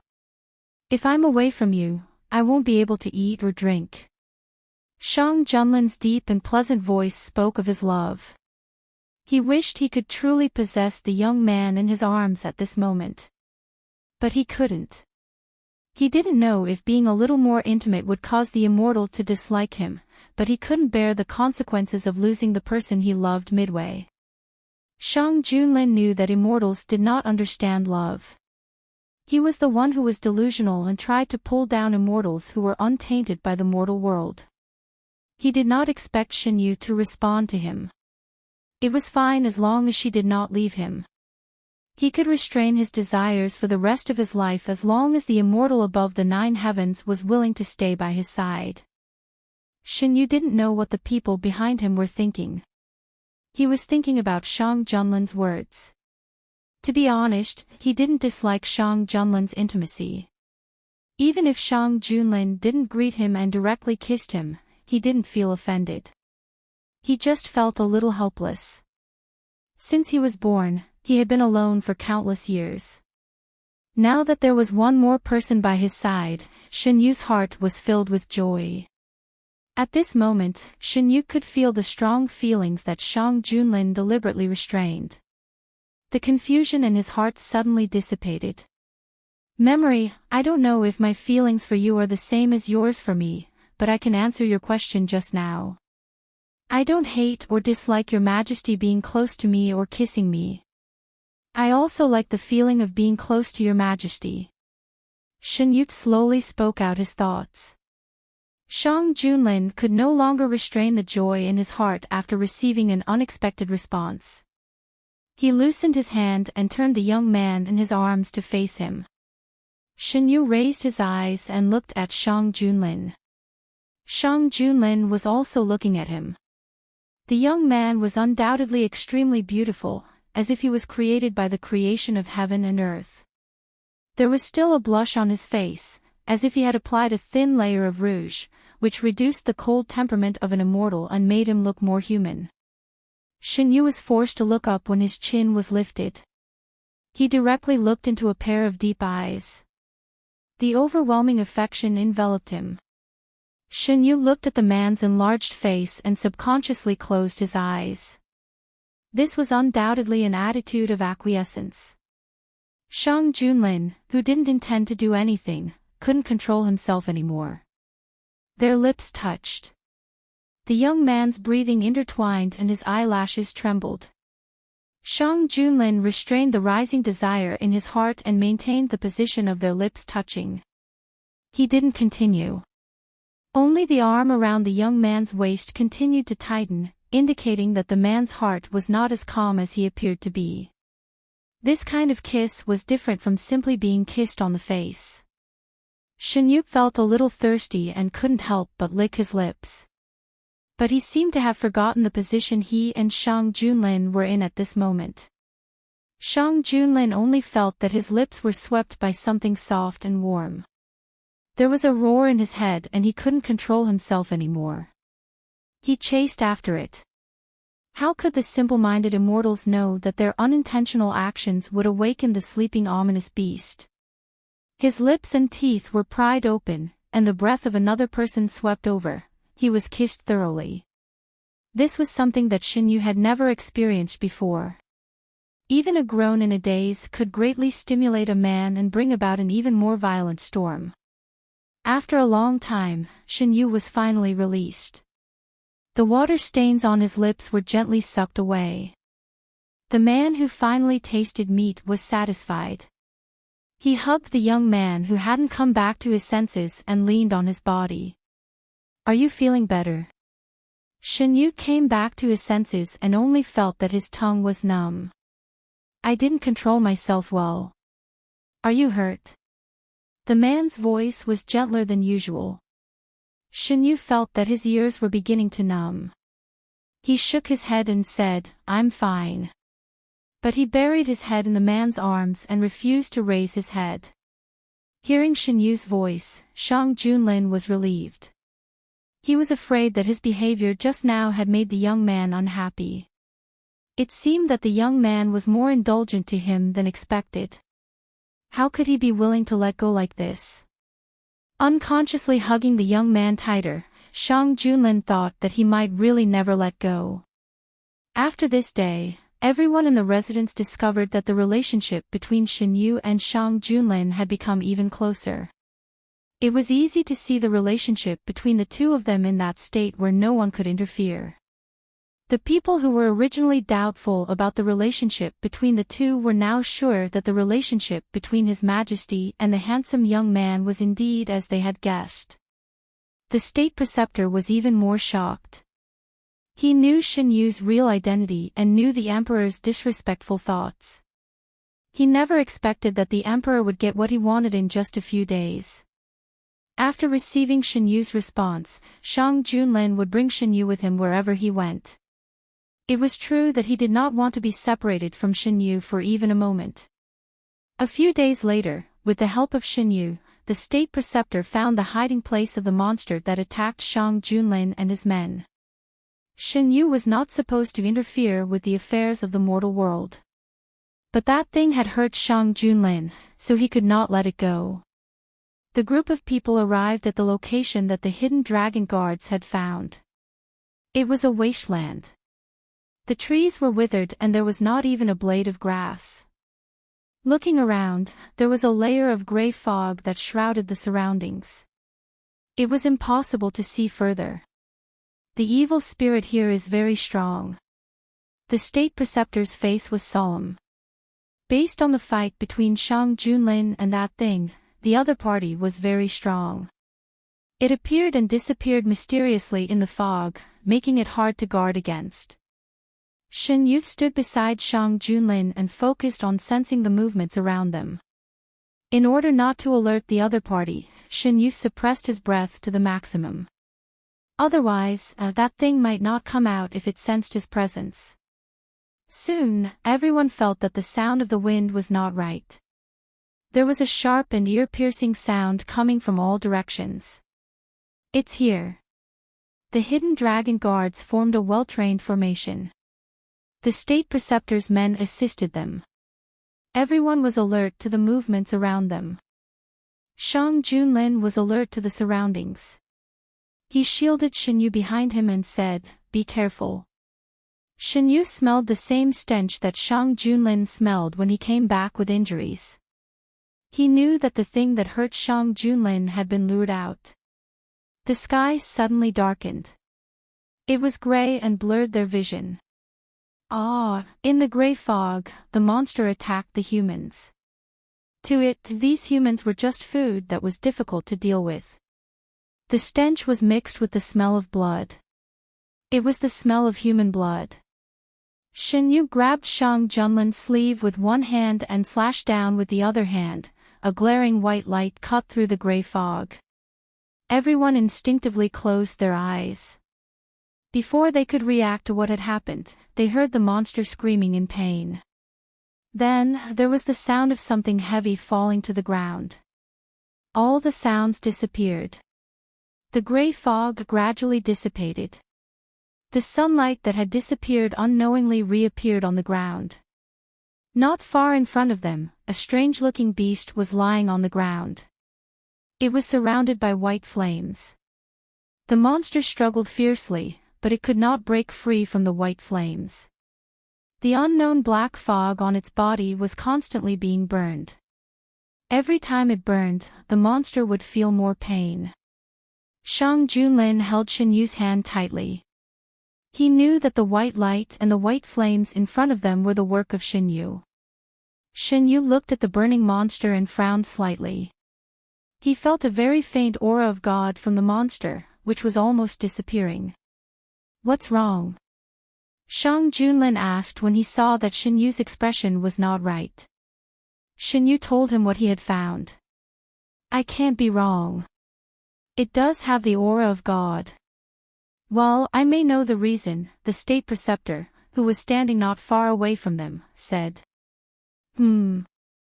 I've been reading ancient books these days and found an ancient forbidden technique. It can pollute a weak god with the resentment of humans. It can make the god lose his divinity and become a monster that only knows how to kill." The state preceptor briefly explained the effect of the forbidden technique. Everyone who heard it gasped. The monster in front of them, who was neither human nor beast, was actually a deity. "It's not a god now." Xinyu looked in the direction of the monster and raised his hand. In an instant, it was as if an invisible gust of wind blew out the white flames. The monster let out a soundless roar and slowly stopped moving. No one spoke, and the surroundings fell into an extreme silence. Compared to the news that the monster in front of them was a god, the fact that Xinyu could kill it effortlessly was obviously more frightening. What was the origin of this young man who had a close relationship with the emperor? The state preceptor was also shocked. He only knew that the young man was an immortal, but he did not know that he was so strong. The monster was a fallen god. Even if it lost its divinity, its strength should not be underestimated. However, the young man just moved his hand and killed it. Who ordered you to hurt His Majesty? In the silence, the young man's emotionless voice made people shudder. Genius 1 second. Remember this website, www.biku50. CC Literature Mobile Version Reading Website, Biku50. CC.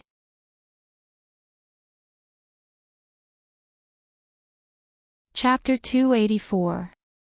The monster was on the verge of death and had completely lost its ability to attack. This thing has no consciousness. I'm afraid you won't be able to get anything out of it, the state preceptor said under the pressure. Shin Yu naturally knew this. He was not asking about the monster itself, but the trace of divinity left in the monster's body. Gods could communicate with heaven and earth. Shin Yu could understand everything he wanted to know through the divinity left in the monster. Soon, everyone saw a shadow appear above the monster.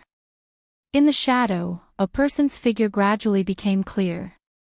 The state preceptor gasped. Is this the person who controlled the monster to attack His Majesty? Shin Yu nodded. You know him. He's a Taoist priest by King Li's side. Shang Junlin glanced at the shadow and said. It seems that King Li has something to do with this. How should we deal with this monster? The state preceptor looked troubled. It was already a great favor that the immortal was willing to help. Logically speaking, the immortal shouldn't have to worry about the rest. It's a contaminated god. Returning to heaven and earth is the best ending. Shin Yu raised his hand. An invisible wind wrapped around the monster and the shadow disappeared. In the air, the monster's figure faded with the wind. The wind stopped. It's over. Someone said in a daze. At the same time, somewhere in Qingzhou, a middle-aged man in a Taoist robe covered his chest and spat out a mouthful of blood. When he looked up again, his face was extremely ugly. He had suffered an extremely serious backlash. Taoist priest, what happened? The guard outside the door heard the noise and asked. Nothing, Taoist priest Su wiped the blood from his mouth. I need to cultivate in seclusion for a while.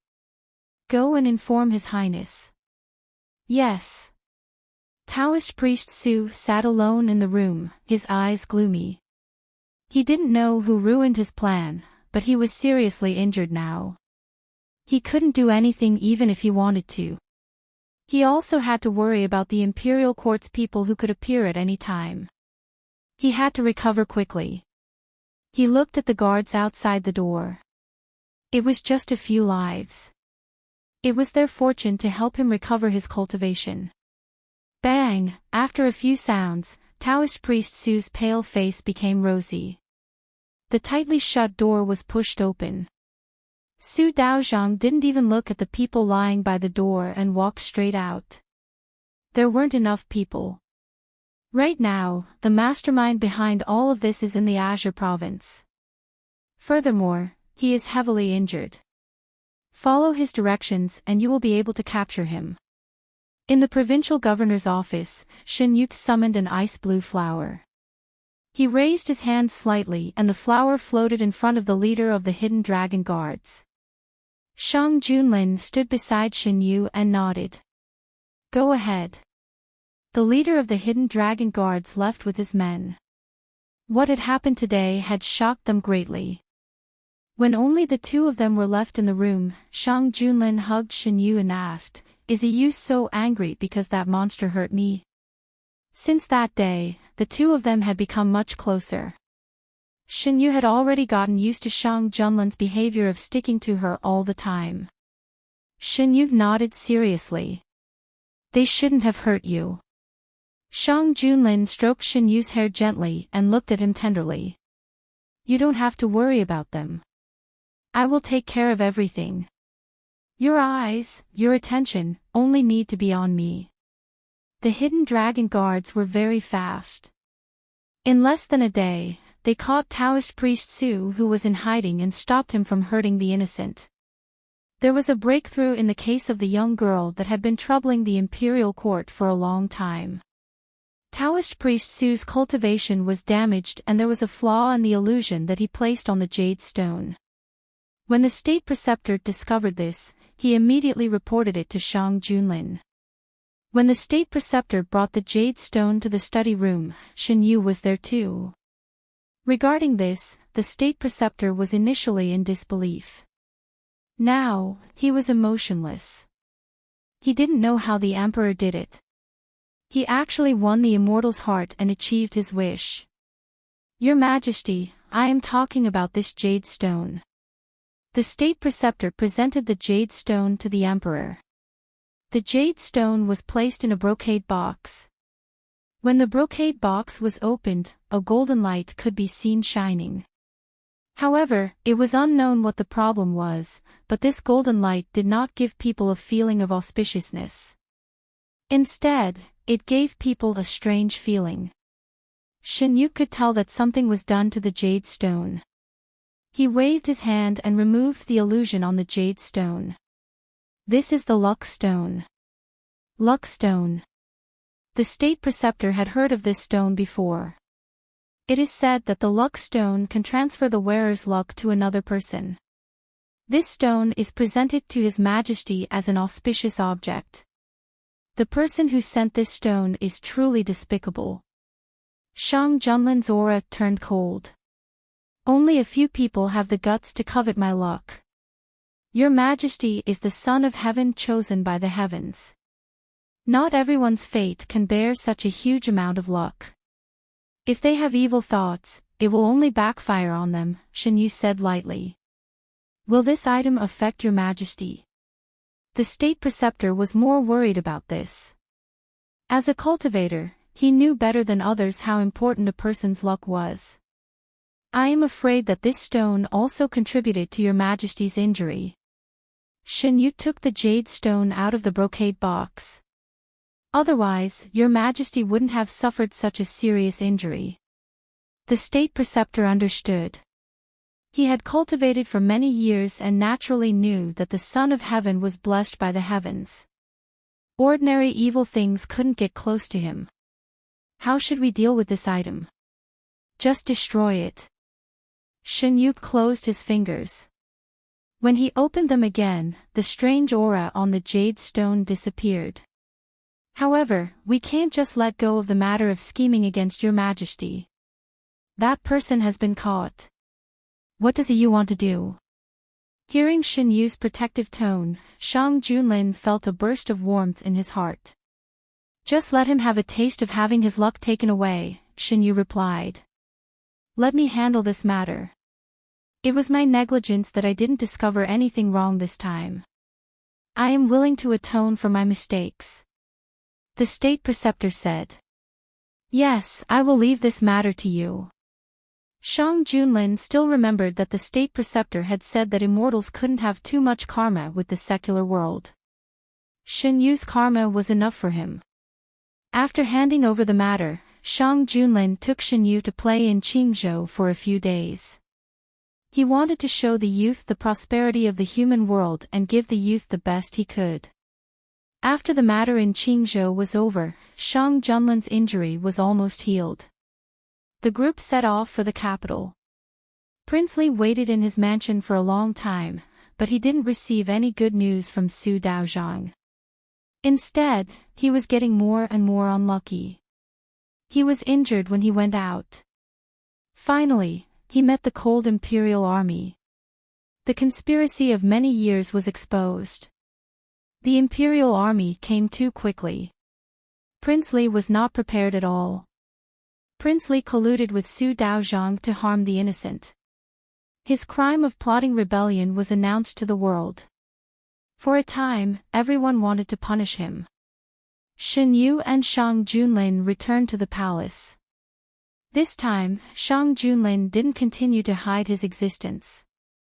After the matter of Prince Li came to an end, the courtiers found that there was one more young man in the palace.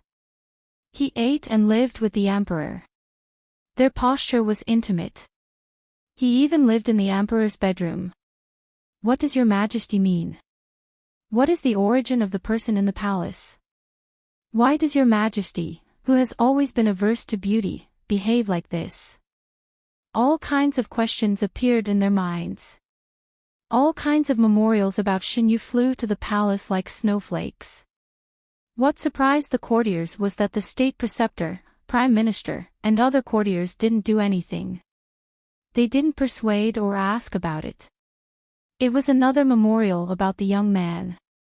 Shang Junlin just glanced at it and threw it aside. Did someone embarrass your majesty? Xinyu took a piece of chestnut cake and walked over. Shang Junlin still dealt with official business in the imperial study. Unlike before, he packed Xinyu and brought him here. The imperial study, which used to be serious, was full of things Shang Junlin prepared for Xinyu. Gadgets, stories, snacks, fruits, everything. For Xinyu, it was the same everywhere. Shang Junlin wanted him to stay by his side. He said that it was lonely to deal with government affairs alone. Xinyu thought that when he was alone, he wasn't as happy as when he was with Shang Junlin, so he agreed. Xinyu asked this because in the story he read 2 days ago, the main character, the emperor, was restrained by his courtiers and couldn't issue any government orders. Xinyu didn't know how Shang Junlin got along with the courtiers. He thought that Shang Junlin was like the main character in the story and was bullied. Shang Junlin wanted to explain, but then he thought that misunderstandings might not be a bad thing. He patted the seat next to him and said, "You, come and sit." Xinyu sat down and said, "You are the emperor. How can you be bullied?" "They didn't bully me." Shang Junlin stretched out his long arms and hugged the young man. "It's just some small things that annoy me. For example, Xinyu's matter."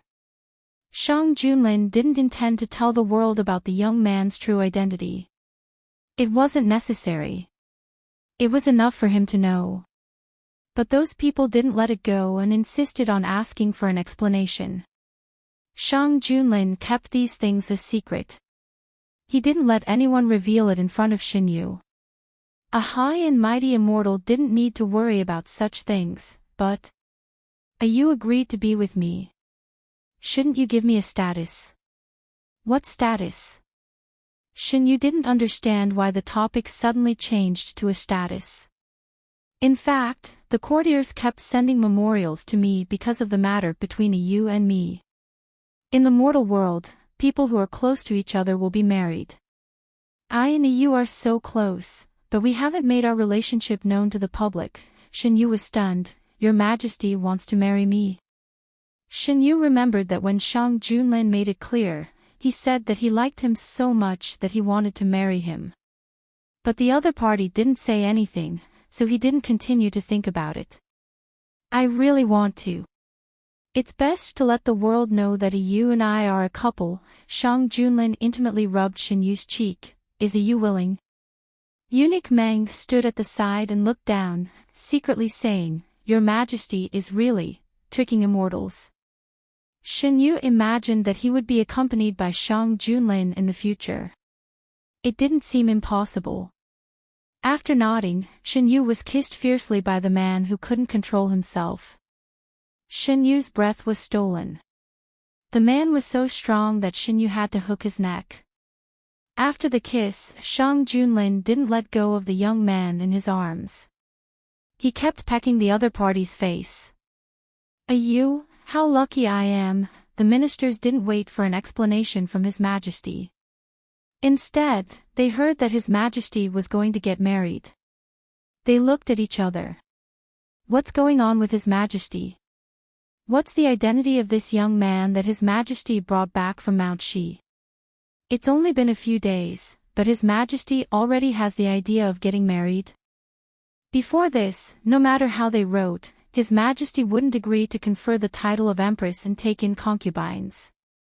The state preceptor, prime minister, and others who knew Xinyu's true identity felt even more complicated. Will His Majesty really be okay? The Prime Minister looked worried. From the looks of it, the immortal doesn't seem to have no feelings for His Majesty. What's more, if the immortal isn't willing, even if His Majesty wants, it won't happen. If the immortal is willing, His Majesty will announce it to the world with great fanfare. The state preceptor comforted the Prime Minister. Actually, when he first found out what His Majesty was thinking, the state preceptor was also very worried. However, after what happened in Qingzhou, he could tell that the immortal was not completely uninterested in His Majesty to be tricked by His Majesty. Shen Yu didn't know about the thoughts of outsiders. He was sitting on the bed in his bedroom, waiting for Shang Junlin to come back. After returning to the palace, Shen Yu returned to the appearance of an immortal. His white hair reached the ground, and it was blasphemous to look at him. He didn't have to wait long before Shang Junlin pushed the door open and came in. He was holding a palm-sized jade box in his hand. Shen Yu curiously looked over and asked, "Your Majesty, what is this?" "A gift for you," Shang Junlin said as he opened the jade box. Inside the box, there was an anklet that glowed with silver light. The anklet was very thin and made of an unknown material. Under the candlelight, it glowed with a faint silver light. A small bell of the same color hung on the anklet. The anklet was taken out by the man's big hand, and the bell made a slight sound. "Do you like it?" Shang Junlin asked in a low voice. "I like it." Shen Yu reached out to take it, but the man dodged him. "I'll put it on for you." Shang Junlin squatted down beside the bed and held Shen Yu's foot. The young man's foot was fair, and the back of his foot was slightly arched. His toes were round and smooth, and his fingernails were slightly pink. There were no flaws at all. Shang Junlin's eyes gradually darkened. Shen Yu's palm was getting hotter and hotter. He couldn't help but move his foot and asked, "Is it done?" "Wait a little longer." The man's voice was hoarse. Shang Junlin held Shen Yu's foot again and placed it on his bent leg. He lowered his head and carefully put the anklet on for him. The silver anklet covered the anklet, as if it was an immortal who had mistakenly entered the mortal world. Shen Yu moved his foot curiously, and the bell hanging on the silver anklet made a crisp sound. "Why is it still ringing?" "This way, as long as a Yu appears, I'll know." Shang Junlin stood up and sat beside Shen Yu. Shen Yu looked up and directly met the man's eyes that were as deep as the night sky. "A Yu, I want you." Genius 1 second. Remember this website, www.biku50.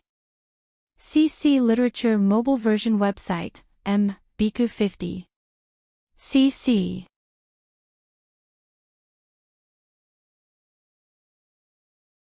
Chapter 285. Their surroundings became hot and dry.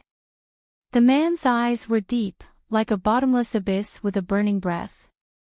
His gaze was like silk, entangling Shen Yu little by little. Shen Yu also became hot. The crimson color crawled up her fair skin. Her skin that was as translucent as snow was dyed red, making her appear even more alluring. Shen Yu's heart was filled with an indescribable nervousness. He knew what Shang Junlin's words meant. Even if he hadn't experienced it personally, he had read a lot about it in novels. The man had already lifted his chin and leaned over to kiss him. The kiss interrupted Shen Yu's words. The man's actions were gentle. It wasn't the first time they had been so intimate. Shen Yu adapted well and responded meekly. Shen Yu's response was the best catalyst.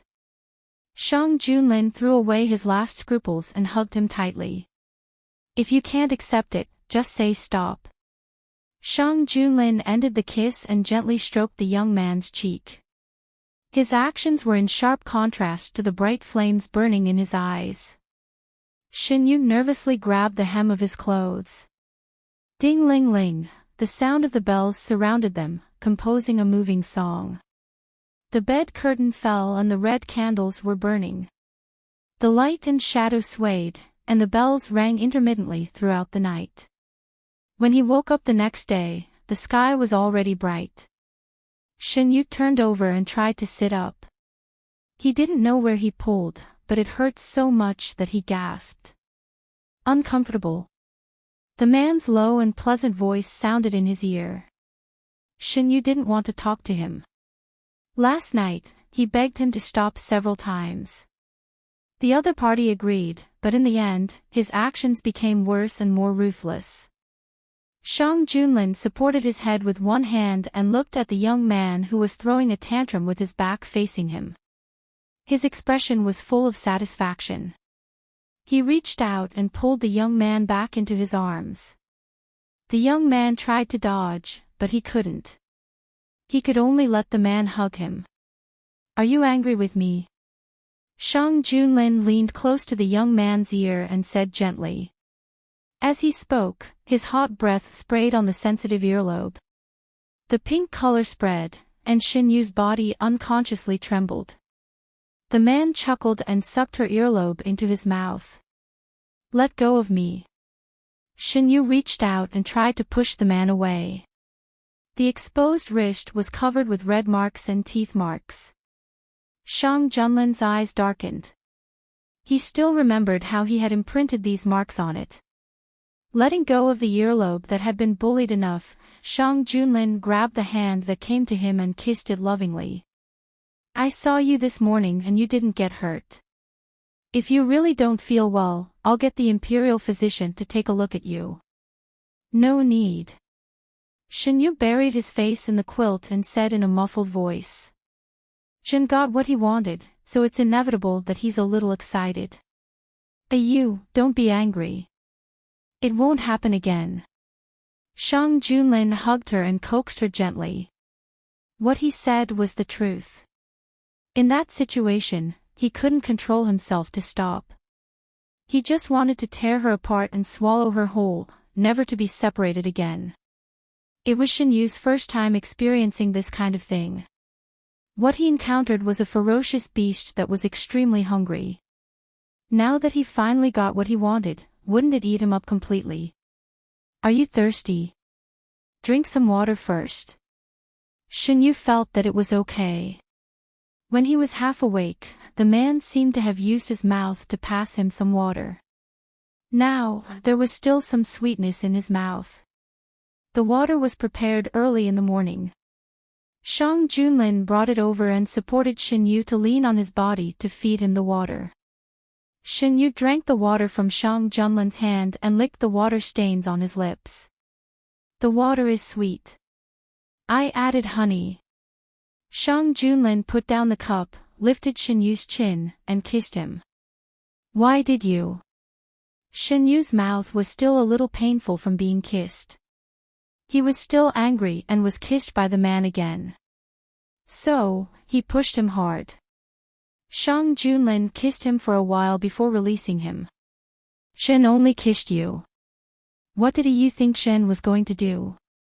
The young man's cheeks were red, and the corners of his eyes were dark red. He glanced at the man and said, "Your Majesty has no credibility in my heart. It's Shen's fault." Shang Junlin actively admitted his mistake. As for whether he would change or not, that was another matter. "It's very late now. Your Majesty, don't you need to go to court?" Shang Junlin was a good and responsible emperor. Shin Yu had lived in the palace for so long, and he always went to court on time. He never slacked off. When he woke up today, he was already there. It had been so long, but he didn't show any signs of leaving. Shin Yu couldn't help but be curious. Did he not plan to go to court? Would the ministers be dissatisfied? The more Shin Yu thought about it, the more he felt that this was not right. If the other party didn't go to court because of him and caused the ministers to be dissatisfied, wouldn't it be his fault? He adjusted his position in the man's arms and placed his hands on the man's chest. He looked up at him seriously and said, "Your Majesty, you can't not go to court because of pleasure. It's not good." When did Jin say that Jin didn't go to court? Shang Junlin looked at the young man who was seriously persuading him and laughed in his heart. At this time, the court has already finished. Don't worry. Even if it's for you, Jin will not become a fatuous emperor who doesn't go to court because of a beauty. Jin can't bear to let a Yu be criticized by the world because of Jin. Shin Yu was ashamed and angry that he had made such a big mistake. He buried his head in the man's arms and refused to lift it up no matter what. Shang Junlin looked at the young man's ears that were dyed red, and his heart felt warm. He dug out the young man who was avoiding the truth from his arms and said, "Good a you, Jin won't laugh at you. Why are you hiding? Jin is happy that you are worried that Jin is not doing his job. Then you didn't sleep at all. Last night, he was a god, but he couldn't stand such a crazy thing. The other party was just a mortal, how could he be so energetic? Shin Yu couldn't figure it out. There was nothing to do in the morning court today. Jin came back to sleep for a while after the court. I woke up not long before you woke up. Prince Li's matter had been solved. The evidence was conclusive, and he had committed a monstrous murder. No one dared to exonerate him. During this period of time, there was nothing else to do in the court. Shang Junlin announced the news of his wedding during the morning court. He remembered Shin Yu, who was in the palace, so he didn't care about the reaction of the courtiers and directly announced the end of the tide. The news of the emperor's wedding had been revealed some time ago. The courtiers weren't surprised. Combined with the emperor's actions during this period of time, they could see that the emperor was determined to do this. Shang Junlin didn't want to waste time in the morning court. He hurriedly finished the morning court and returned to the palace. Shin Yu hadn't woken up yet. Looking at the sleeping face of the other party, Shang Junlin changed out of his court clothes and went back to sleep with the other party in his arms. Shin Yu was, after all, a god. He recovered relatively quickly. After a day, the discomfort had subsided. The marks on his body had also dissipated a lot. Shang Junlin looked at the fading marks and really wanted to reprint them. But he also knew that he didn't know how to control himself the first time. He had to give Shin Yu some time to recover. With the breakthrough of their intimate relationship, Shin Yu and Shang Junlin got along even better.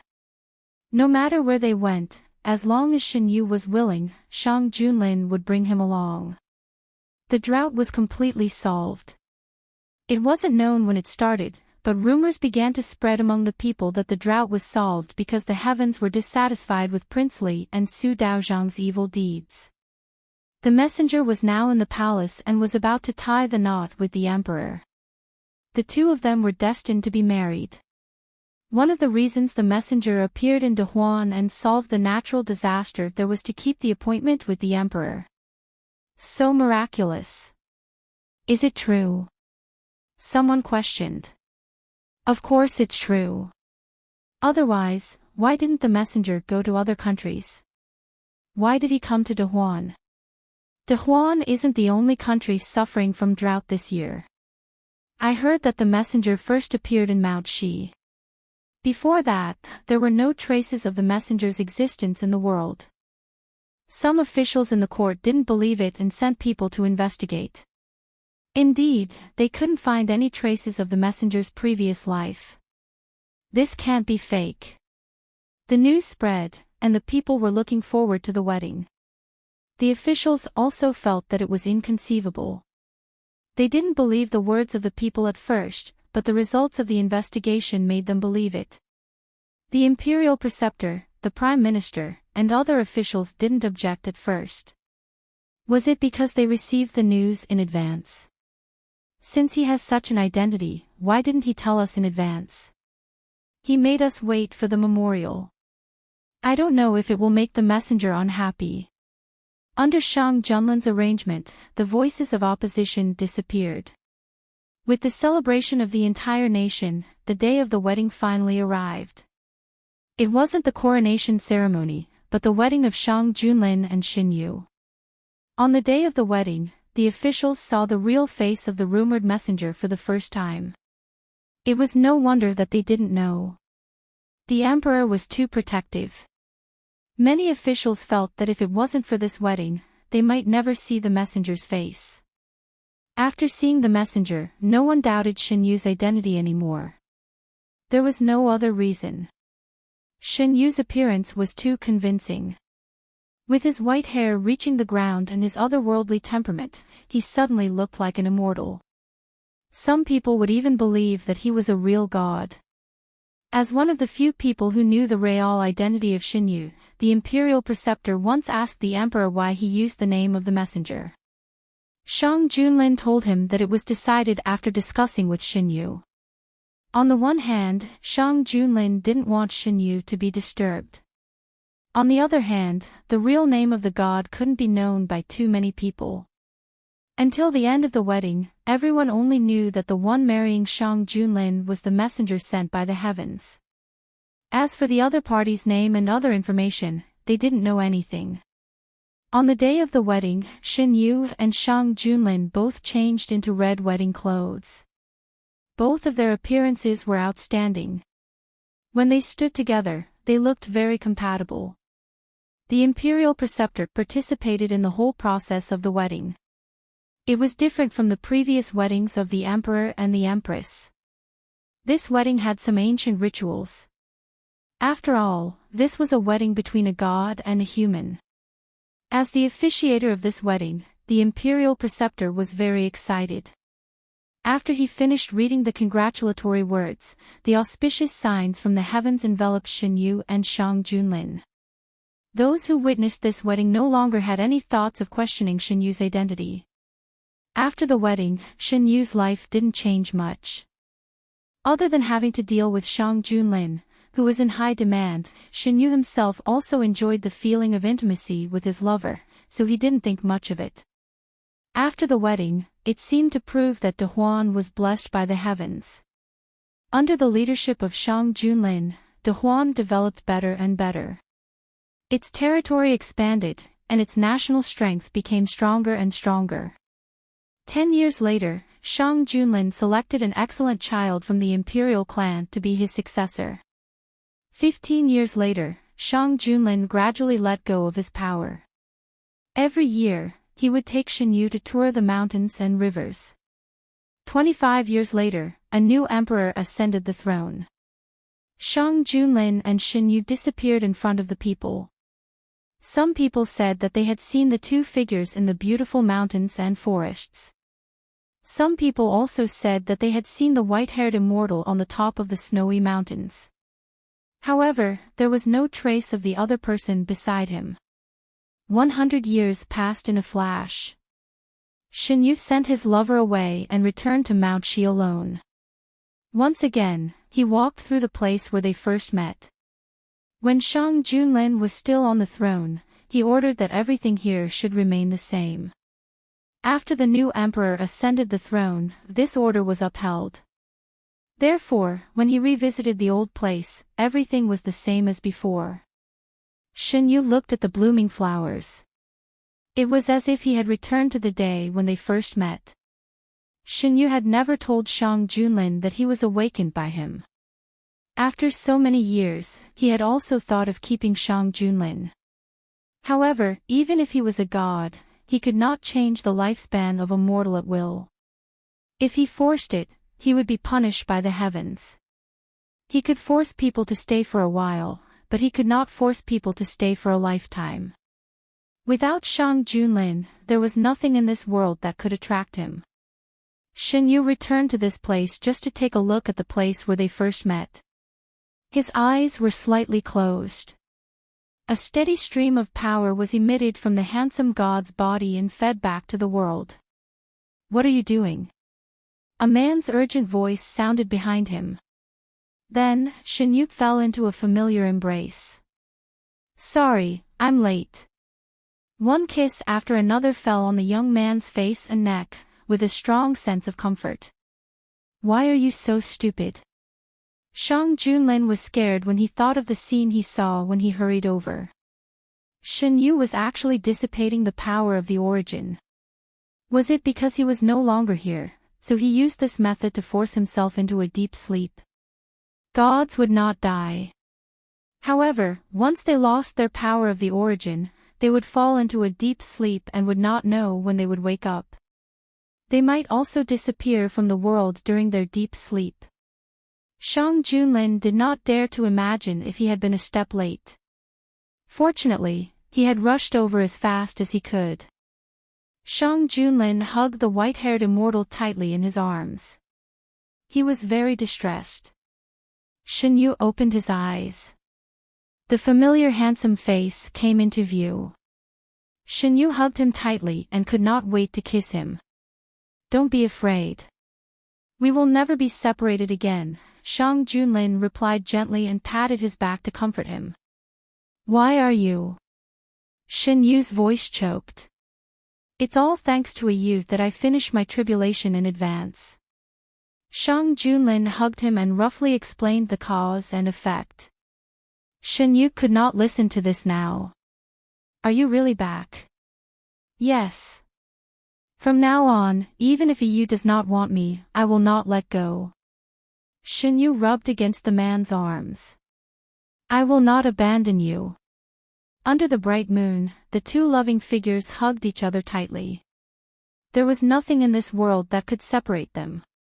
Genius 1 second. Remember this website, www.biku50. CC Literature Mobile Version Reading Website, Biku50. CC.